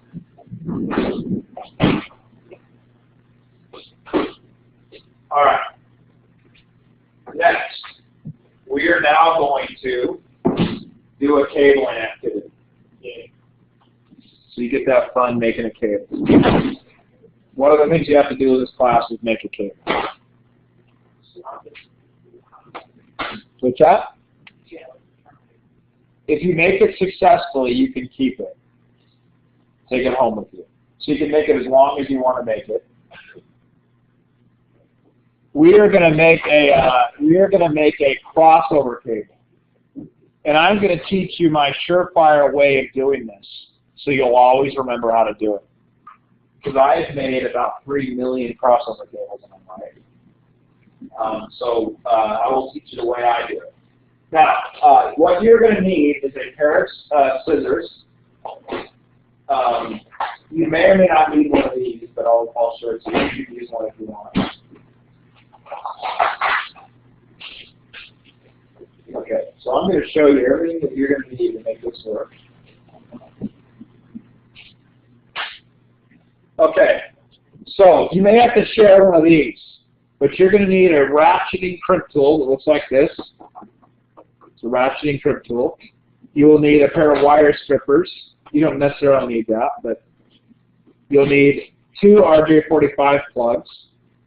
You'll need a pair of scissors, and you'll need to cut off a piece of that yellow cable hanging out of that ADC box up there, about 6 feet you know, actually 3 feet. It doesn't matter.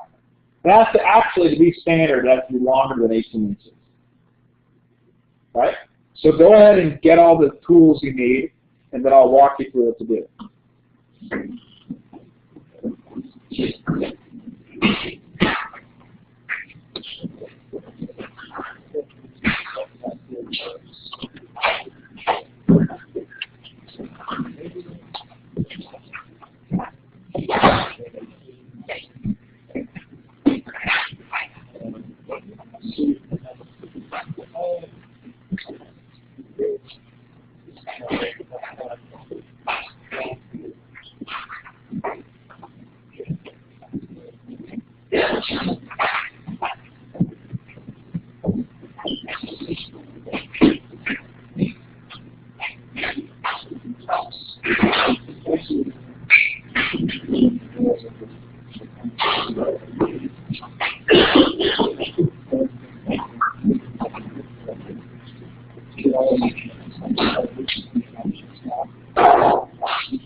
Preferably they'll cut it so it sort of falls to the box now.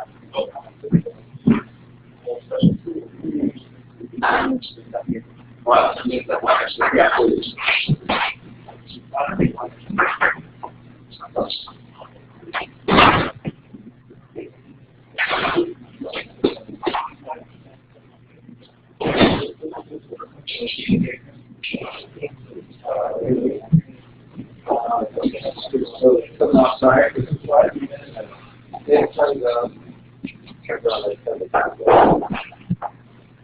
Oh, I like it because it doesn't work.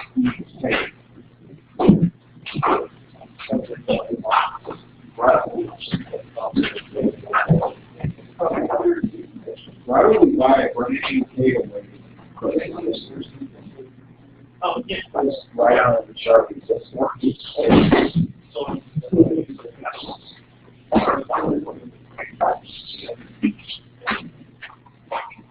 Alright, I'm going to walk you through the guide method of creating the crossover cable. And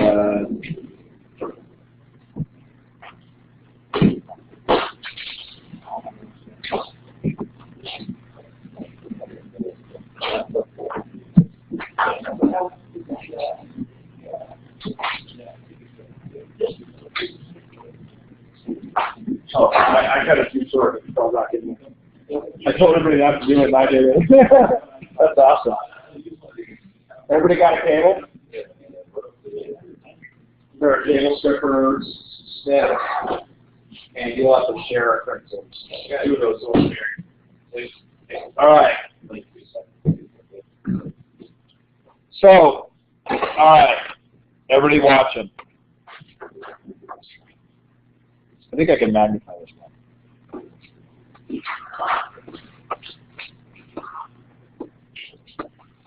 All right, so here you've got your cable. Now, the first thing you need to do is strip away. Now, when you first start, if you've never done this before, you should strip away a couple of inches. If you're good at it, you know, an inch maybe. But if you're not so good at it, start with a couple of inches. Now, most people just do this with a pair of scissors, and they just ever so slightly slice the PVC. If you cut too deeply, then you slice the copper inside. Bad. You can also use this cable stripper. You only want to go one little click deep into the cable stripper. You see that? One click deep. And then you just simply turn it around like that, and then you need to actually break it and pull it off. If it doesn't break, if it comes off automatically, you cut too deep, and you cut into the copper. Right? So you should have something that looks like this when you're done. And notice,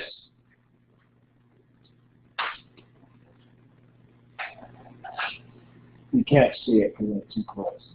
I don't have any slices in the copper. which is a good thing. So get a couple of inches just like this. Now we are going to do 568A on this side, and we're going to do 568B on the other side. And that'll effectively create a crossover cable. Transmit and receive are the pins that we're worried about. So there are 4 wires to the transmit, to the receive. The green and the orange wires specifically are the ones that do the transmitting and receiving. So we're going to be dealing with those, and we're going to learn a couple of things historically about how the industry shifted as we do this. So you're going to grab your wires, and you're going to separate them in the following, going from left to right. Green, orange, blue, brown. That is 568A. Now I'll explain a little bit more about it here in a minute. But from your left to your right, you're going to go green, orange, blue, brown.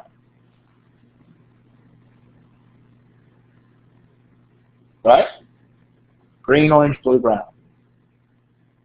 Now what you're going to do is you're going to unravel these pairs, and you're always going to keep the white striped copper to the left-hand side. So go ahead and unravel them. So just take your thumb and forefinger and unravel them.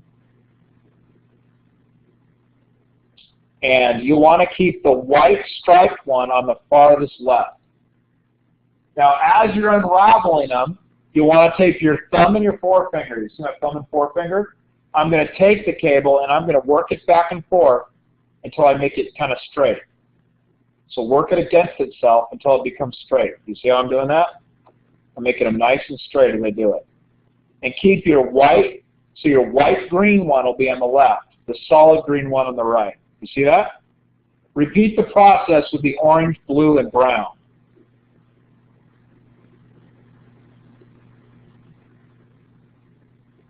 The more PVC you strip away, the longer this will take because you'll have to unravel it 2 inches. That's why as you get better, you won't have to unravel it as far.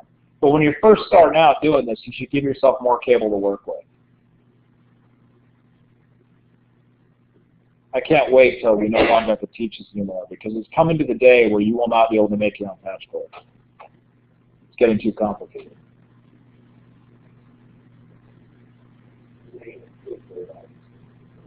What?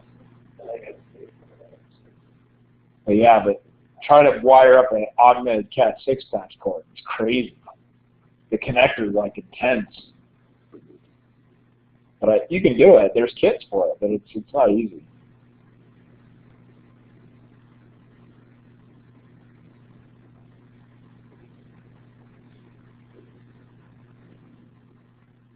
So remember, the white striped one always on the left.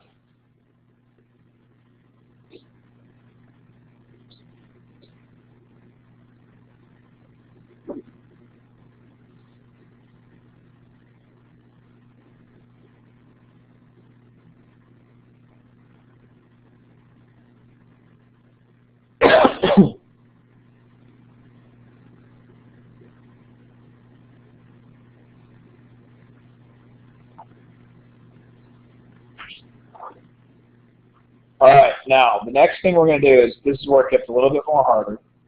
So you said I've all got my cables unraveled, right? And I've got green, orange, blue, brown with the white striped on the left-hand side. Now, I'm going to hold my thumb and my forefinger on the edge where the copper leaves the PVC, and I'm going to pinch that down. And you're going to apply a little bit of pressure there as you do the rest of your work. Now, I want you to focus in on the blue and blue-white pins. See the blue and blue-white? 568A standard was written so that you could transmit both data and voice on the same cable. Right? So they said that data and voice, you could use one cable to do both data and voice. So guess which 2 wires were used for voice? Blue and white blue, right? So to make that distinguishment, we're going to flip them backwards. You're going to change the order so that the solid blue will be on the left-hand side. See that? The solid blue will be on the left-hand side. Now, notice that the white blue and the white brown are next to each other, just like that. You see that? Notice that? Well, it'd be really convenient if it went white stripe, solid, white stripe, solid, white stripe, solid, white stripe, solid, right? So we're going to fix that, and we're going to take the orange, the solid orange pin, and we're going to move it in between the white blue and white brown. You're just going to take the orange pin and move it in between the white blue and the white brown. You now have 568A wiring scheme. So reading from the left, make sure yours is right. It should be white, green, green, white, orange, blue, white, blue, orange, white, brown, brown. Right? So this is really easy to remember. You don't have to go look up, you don't have to embarrass yourself by looking on your phone about what the wiring standard is. You can always remember green, orange, blue, brown, flip the blue, blue, white, move the orange one over. Done. Right? Everybody with me? Now we are going to make, this is really hard to get oriented on. It's like weird. All right, so we're going to make a ribbon out of these. Now, it seems like girls get this really fast. Like they do this easy. With guys, it's like, what to do. So you're going to make a ribbon, right? This might be the first ribbon you've ever made in your life. But you're going to take a couple of these, and you're going to keep the same order, and you're going to wiggle them together back and forth until they make a nice ribbon. Do you see that? You're going to continue doing this, bringing them together, keeping the same order until you make a nice ribbon out of it.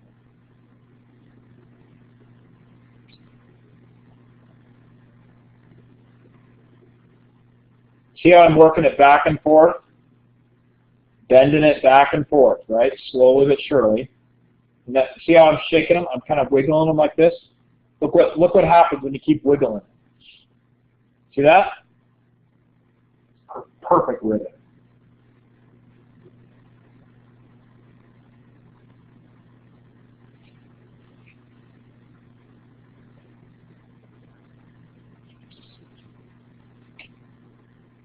The more you wiggle it, the better off you're going to be when it comes to put this in here. Now, I have a little bit of a problem.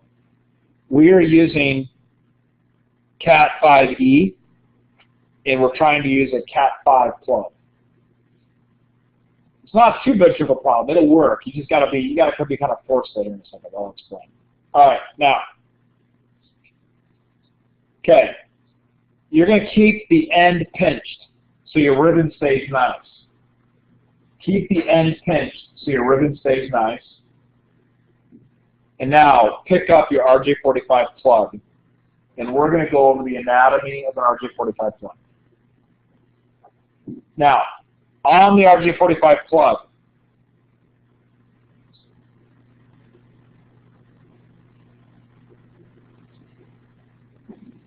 so let's take a look at this plug. Everybody got looking at the plug? You got the ribbon? I'll give you guys a minute. You got the ribbon made? Okay.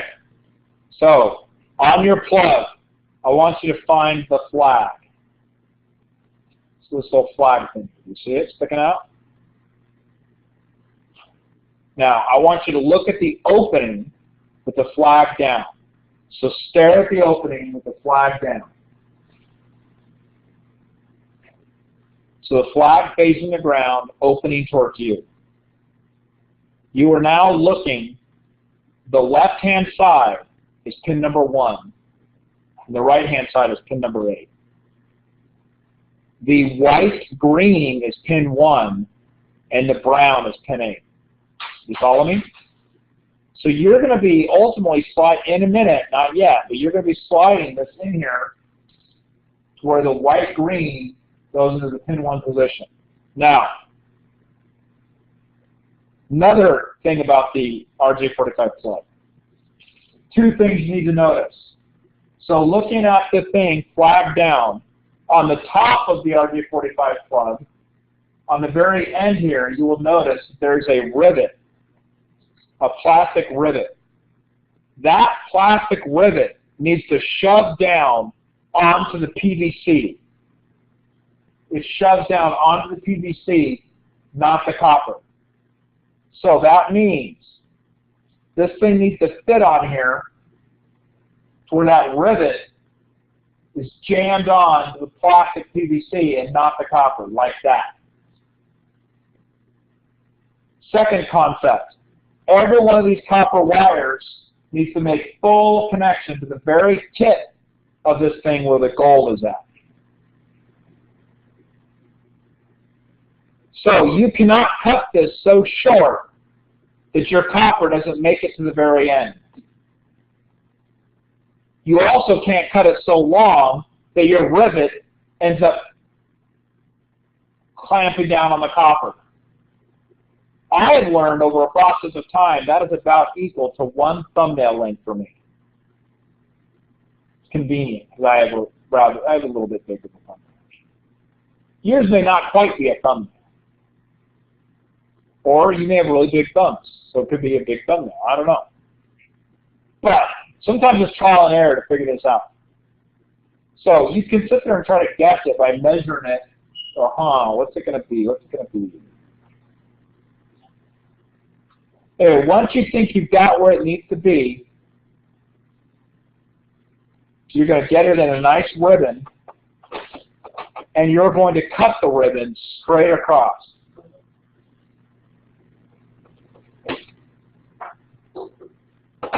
Flag down, you're going to slide the cables into the little grooves. They may be a little hard to get in there because it's a Cat 5 jack.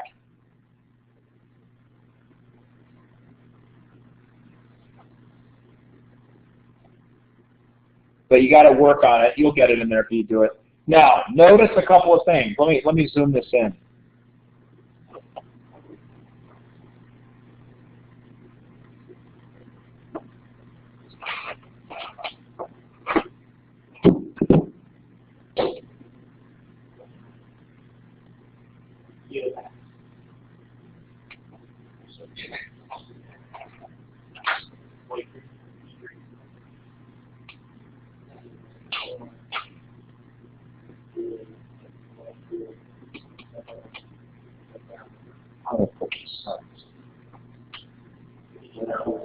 What? No, it works. I've gotten it to work. I got to close the iris down a little bit.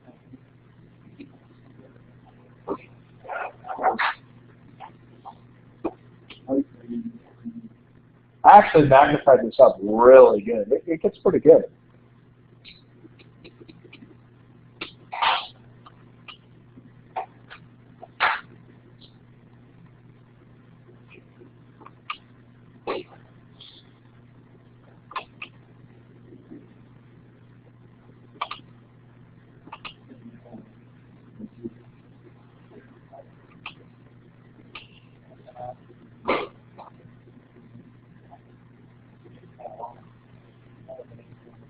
Make sure.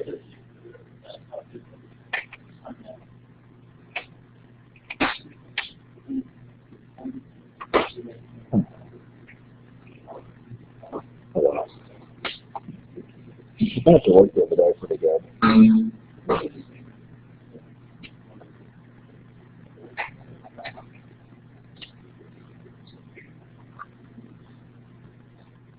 There we go. All right, look at this. Notice that my plastic rivet is going to slam down onto the PVC and not the copper. You see that? This thing right, this is the rivet right here.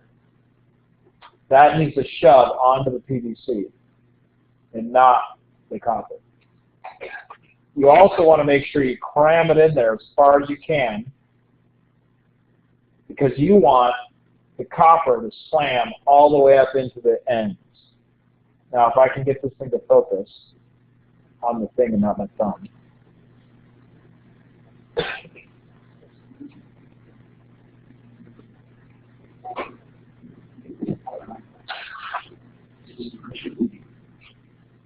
I don't know if you can see, this is kind of out of focus, but you can see the copper. See how the copper's all shiny and butted right up against the end of the plastic? That's what you need to have.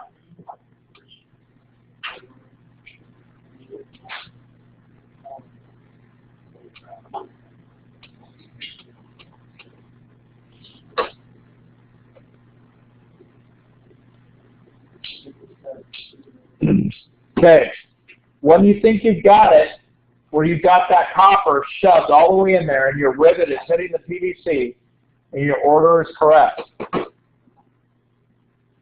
then what you're going to do, notice on the ratcheting tool, I've got this little black thing in there. That smashes the rivet onto the PVC. So you're going to slide this in, flag up, and notice how the rivet is going to smash into the plastic and shove that rivet into the PVC. So I'm going to take this and I'm going to crimp that sucker down. You got to crimp it good until it undoes, then you're done. Now you've successfully made your patch cord. You can use this wood.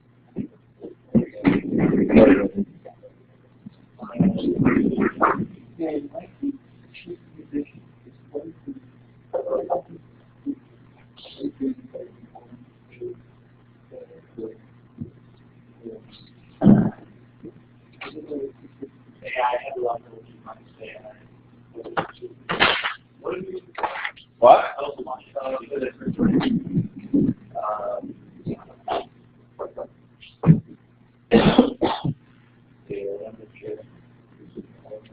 What's the order again?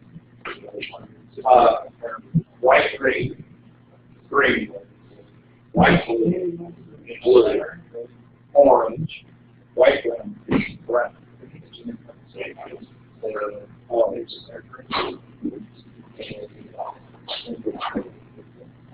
White, green, white, orange, blue, and white, blue, and center of the general ground. Very honest.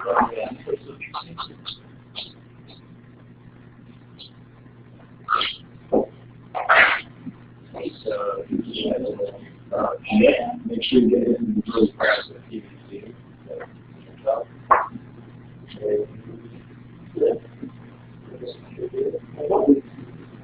What it did is inside the end, it was also in the clothes. And it put it in the line. Oh, okay, so it pushes that. That is if your top is all the way into the end. If not, you can tell one of them is a little short. But you'll find out when we do a continuity test. We'll do a continuity test and we'll find out if you're an American company.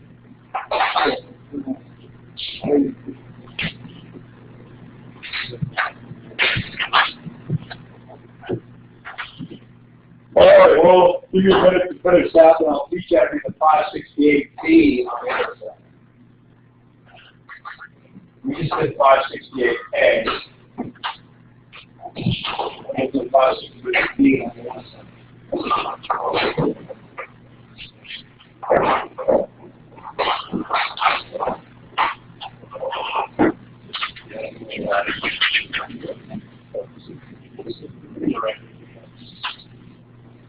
Which used to be the cheap way that they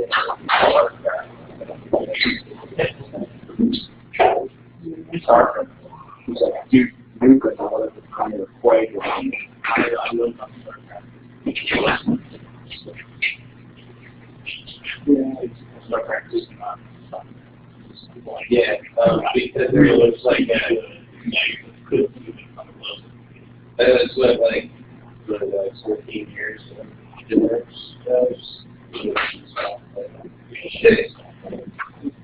I introduced, I have some old Warcraft games. The original one, all the way I all had 1, 2, 3. Yeah, like I don't know, like, you know, it's ridiculous.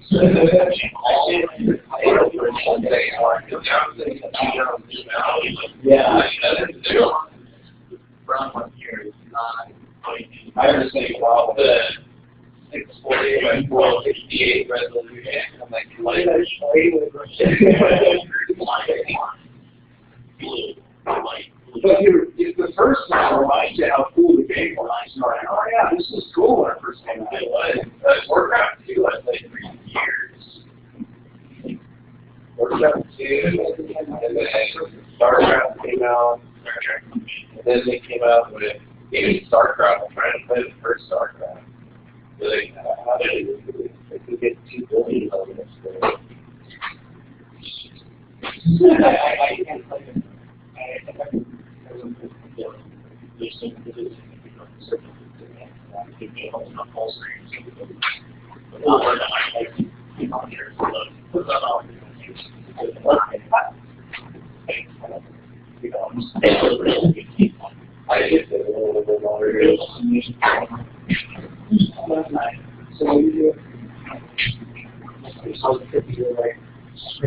My issue is I guess pull it out. Okay, focus on yeah.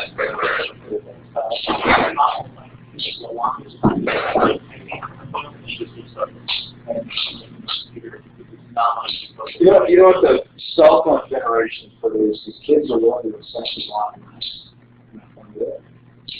all my kids in the neighborhood are all in Minecraft. My son created a Minecraft server. We think he's the coolest guy ever because he's got a Minecraft server running and all his friends play on the server. I feel like it was this is like pre-Quake. It's like horrible. So that making is great. I think it's kind of cool to create stuff. Yeah. It's like Legos without having to remove the box. Yeah. I think it's like because you had the box. So I could never play anymore. It's great for me to be able to. I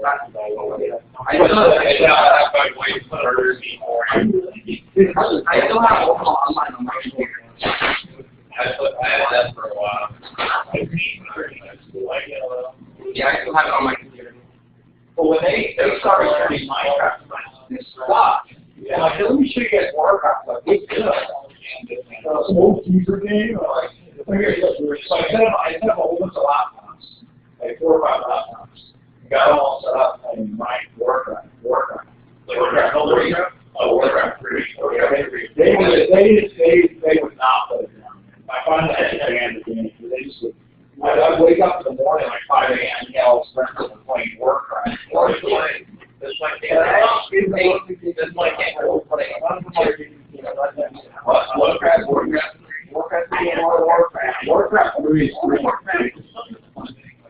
World of Warcraft, I was so excited about it. It was so great.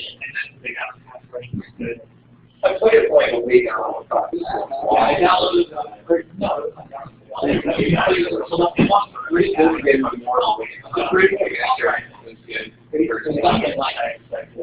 because then you can play with children.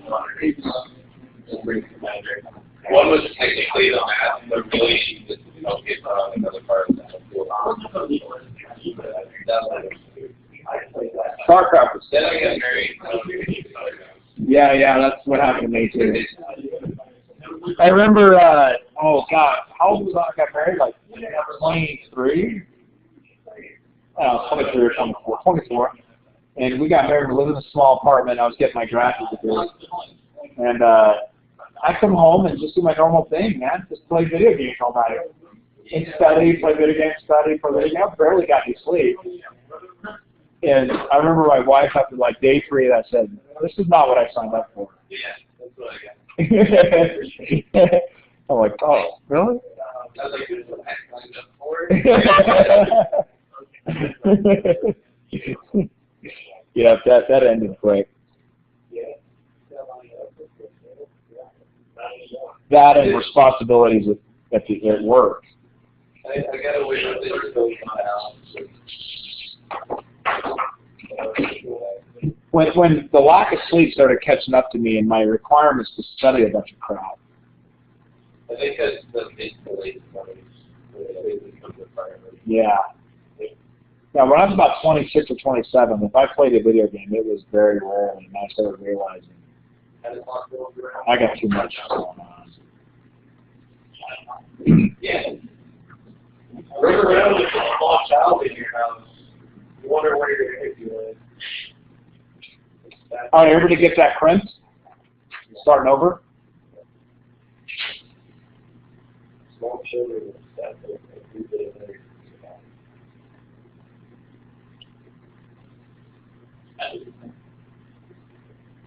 I just waiting.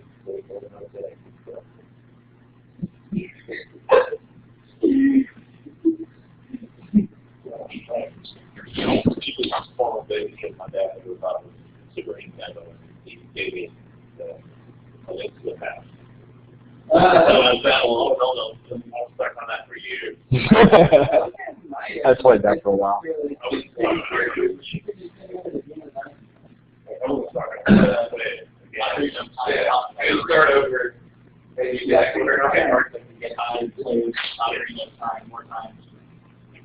Mario 3 was trying to play that. I was using it here. The game still is the game.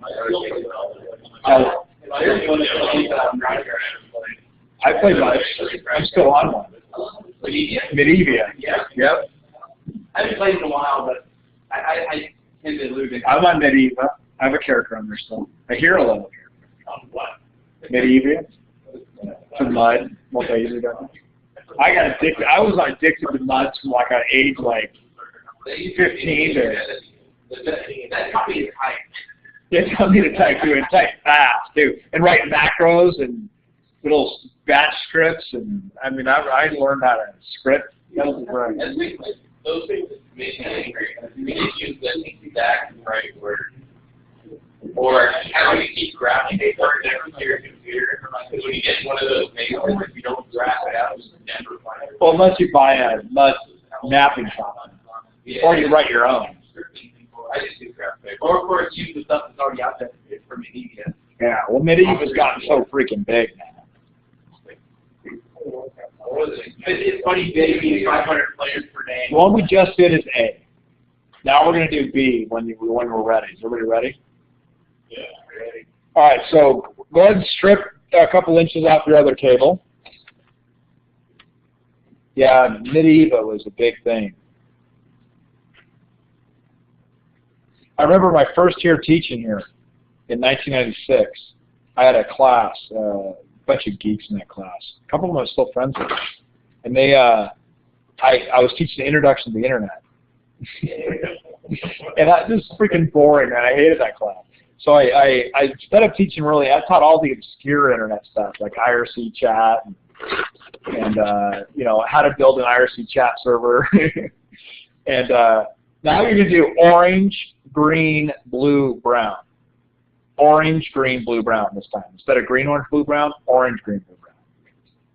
And then unravel. But yeah, I taught, and then we had a 1 week I decided to teach MUDs. So I logged on. I had a character on Mediva from when I was like 15. So I logged on, and I still had the character there, and I was showing them, and then I started teaching them how to do it. And I think out of that group, 5 or 6 of them got so addicted to that game. They were, for years, like 5 years later, they were still emailing me about their character, about what they did, and all this stuff. Like crazy. Like, I don't care. Like 10 years later, you're still playing. You get married on it. That's when you know you got a problem. Did you ever hear the guy named Bruce? No. He was my brother. Oh, really? He played way more than I did. Oh, really? Is he on there big time? Yeah. I had a hero level. I wasn't one of those guys that heroed 4 times with 4 different classes. I'm not made the hero. I'm still stuck at third class. Oh, yeah?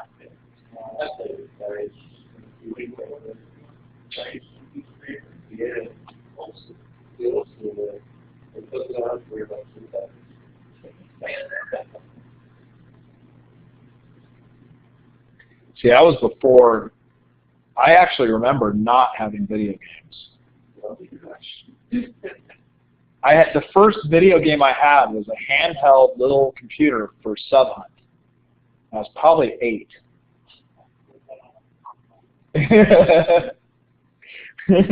Yeah, but it was a handheld, you know, little handheld thing. I played that for hours. Sub Hunt.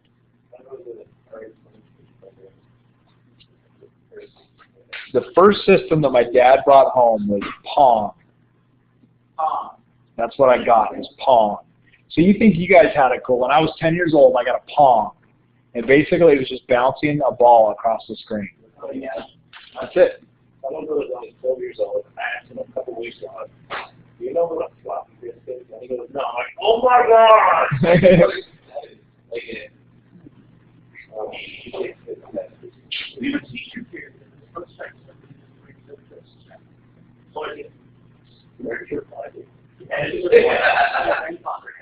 I have a zip disk though. Iomega. Remember that brief period of time iMation created those high density floppies with 100 megs on them or something? I got one of those drives still. I had one of those, somebody gave me when they gave me a big drive. That is just blowing away back with the computer. Okay, so orange, green, blue, brown, with the white orange stripe, with the white stripe on the left, right? Same drills to the past. You're going to flip the blue and blue white. Flip the blue and blue white because they're for voice, right? Now, notice you have the white blue and the white brown next to each other, right? You're going to take the green pin and move it in between the white blue and the white brown. You now have 568B. So I'll go through the order with you if you want to look at yours. You should go white, orange, orange, white, green, blue, white, blue, green, white, brown, brown.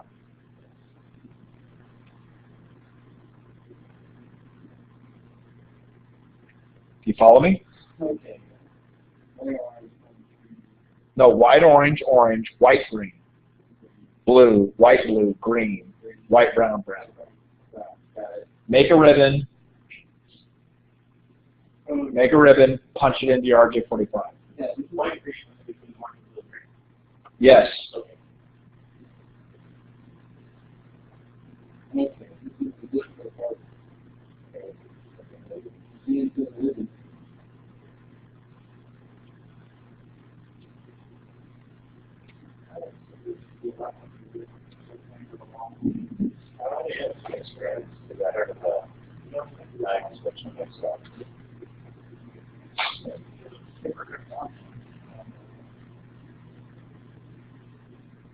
Yeah, so after the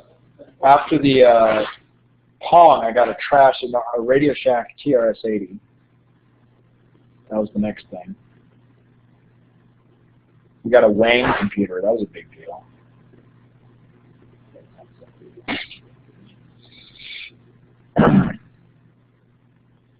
All right, so make your ribbon, cut it to the right length, and put it in your RJ45 and crimp.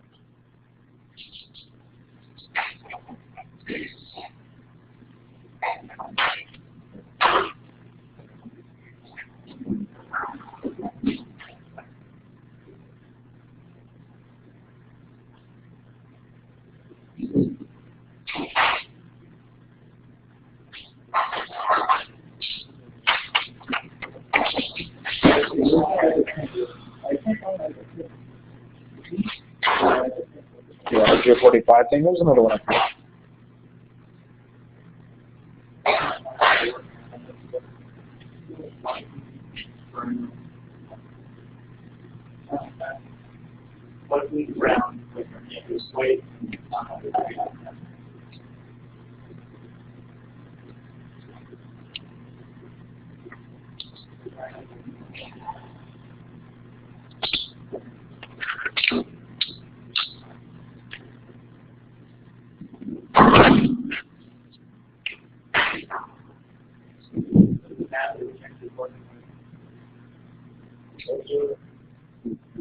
White, orange, orange, white, green, blue, white, blue, green, white, brown, brown.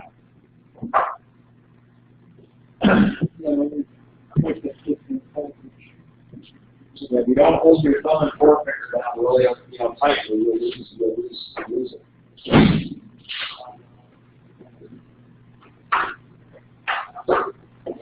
All right, let's see if you did it right.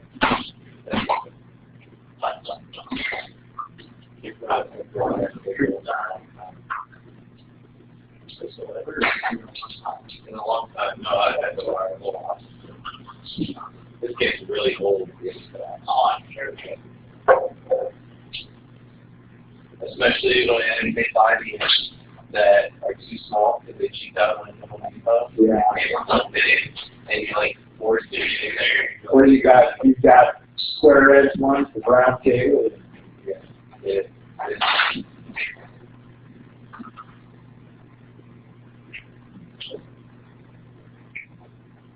All right, so you're going to plug your 568B side into one, 568A into the other. It tells you what to plug into where. When you plug it in, if you get it right, you get a 1, 2, 3, 4 in that order. So you get 4 green lights in an order. That means your continuity is packed. Now that doesn't mean you get the full bandwidth, because you could have near-end crosstalk or something else. I have a cable test that's much more fluid with the battery set that doesn't work and get through it all. So I don't have design, unfortunately, for cool bit anymore. But anyway, this continuity test was really good. And this one is.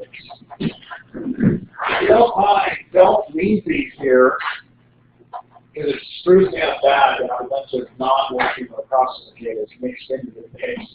Take them with you, or if you do leave them here, mark them with an X on the end or something.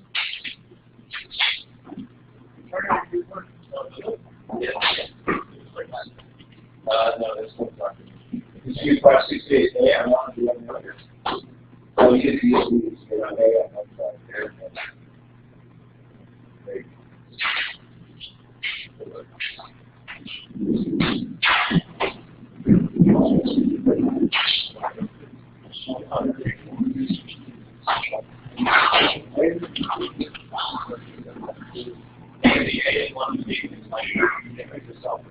It's definitely cheaper to make them yourself. Usually, if you get a best size, this thing will cost you $20.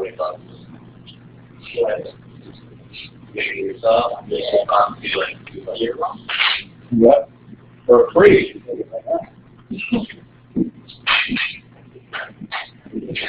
I think it's less cost you trying to get in part of your distances.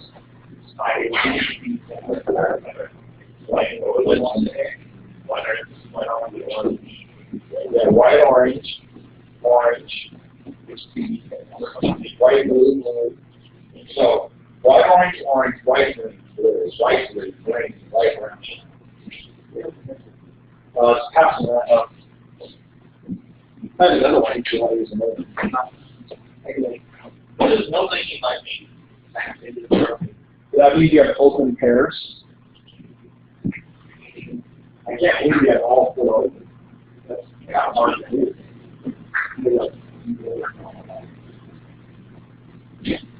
Oh, this one is a good ratchet. First off, it was upside down. And then secondly, it wasn't print.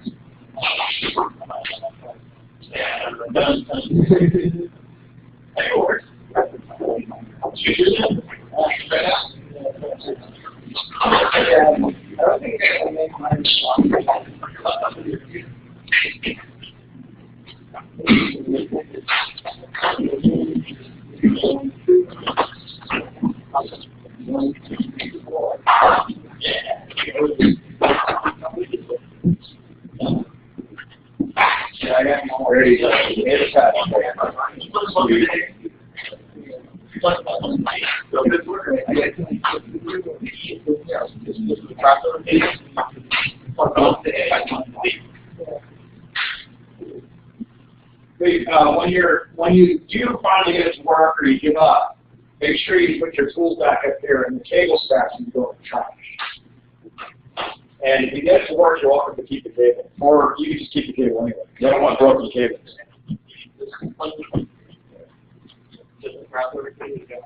I almost missed on the first one. All right. Oh yeah. Real cool. Did it work? I don't know yet. And that one I didn't miss. Here, I have another cable tester. Let's just break it out. This is not correct. Use white, orange, orange, white, green. This one is 1, 2, 3, 4. Blue. 1, 2, 3. Blue, green. Oh, 1, 2, 3, 1, 4, 2, 3, 1, 4, 3, 3. That means you have a cross pin. Yeah, it doesn't matter. You have a cross pin. Wait, 1, 2, yeah. So on this side, yeah, it's upside down. Ah. So pin 1 is over here. You got pin 1 on the 8 pin. I knew it was going to keep like that. Yeah, but upside down.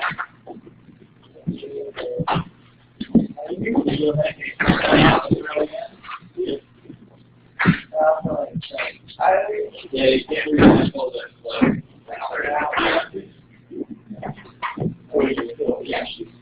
You can, but it's the real thing. I am.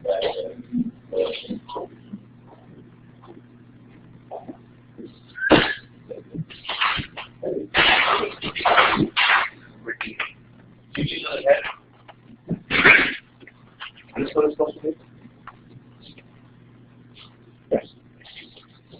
Got it. You got it. Almost as hard as subnetting.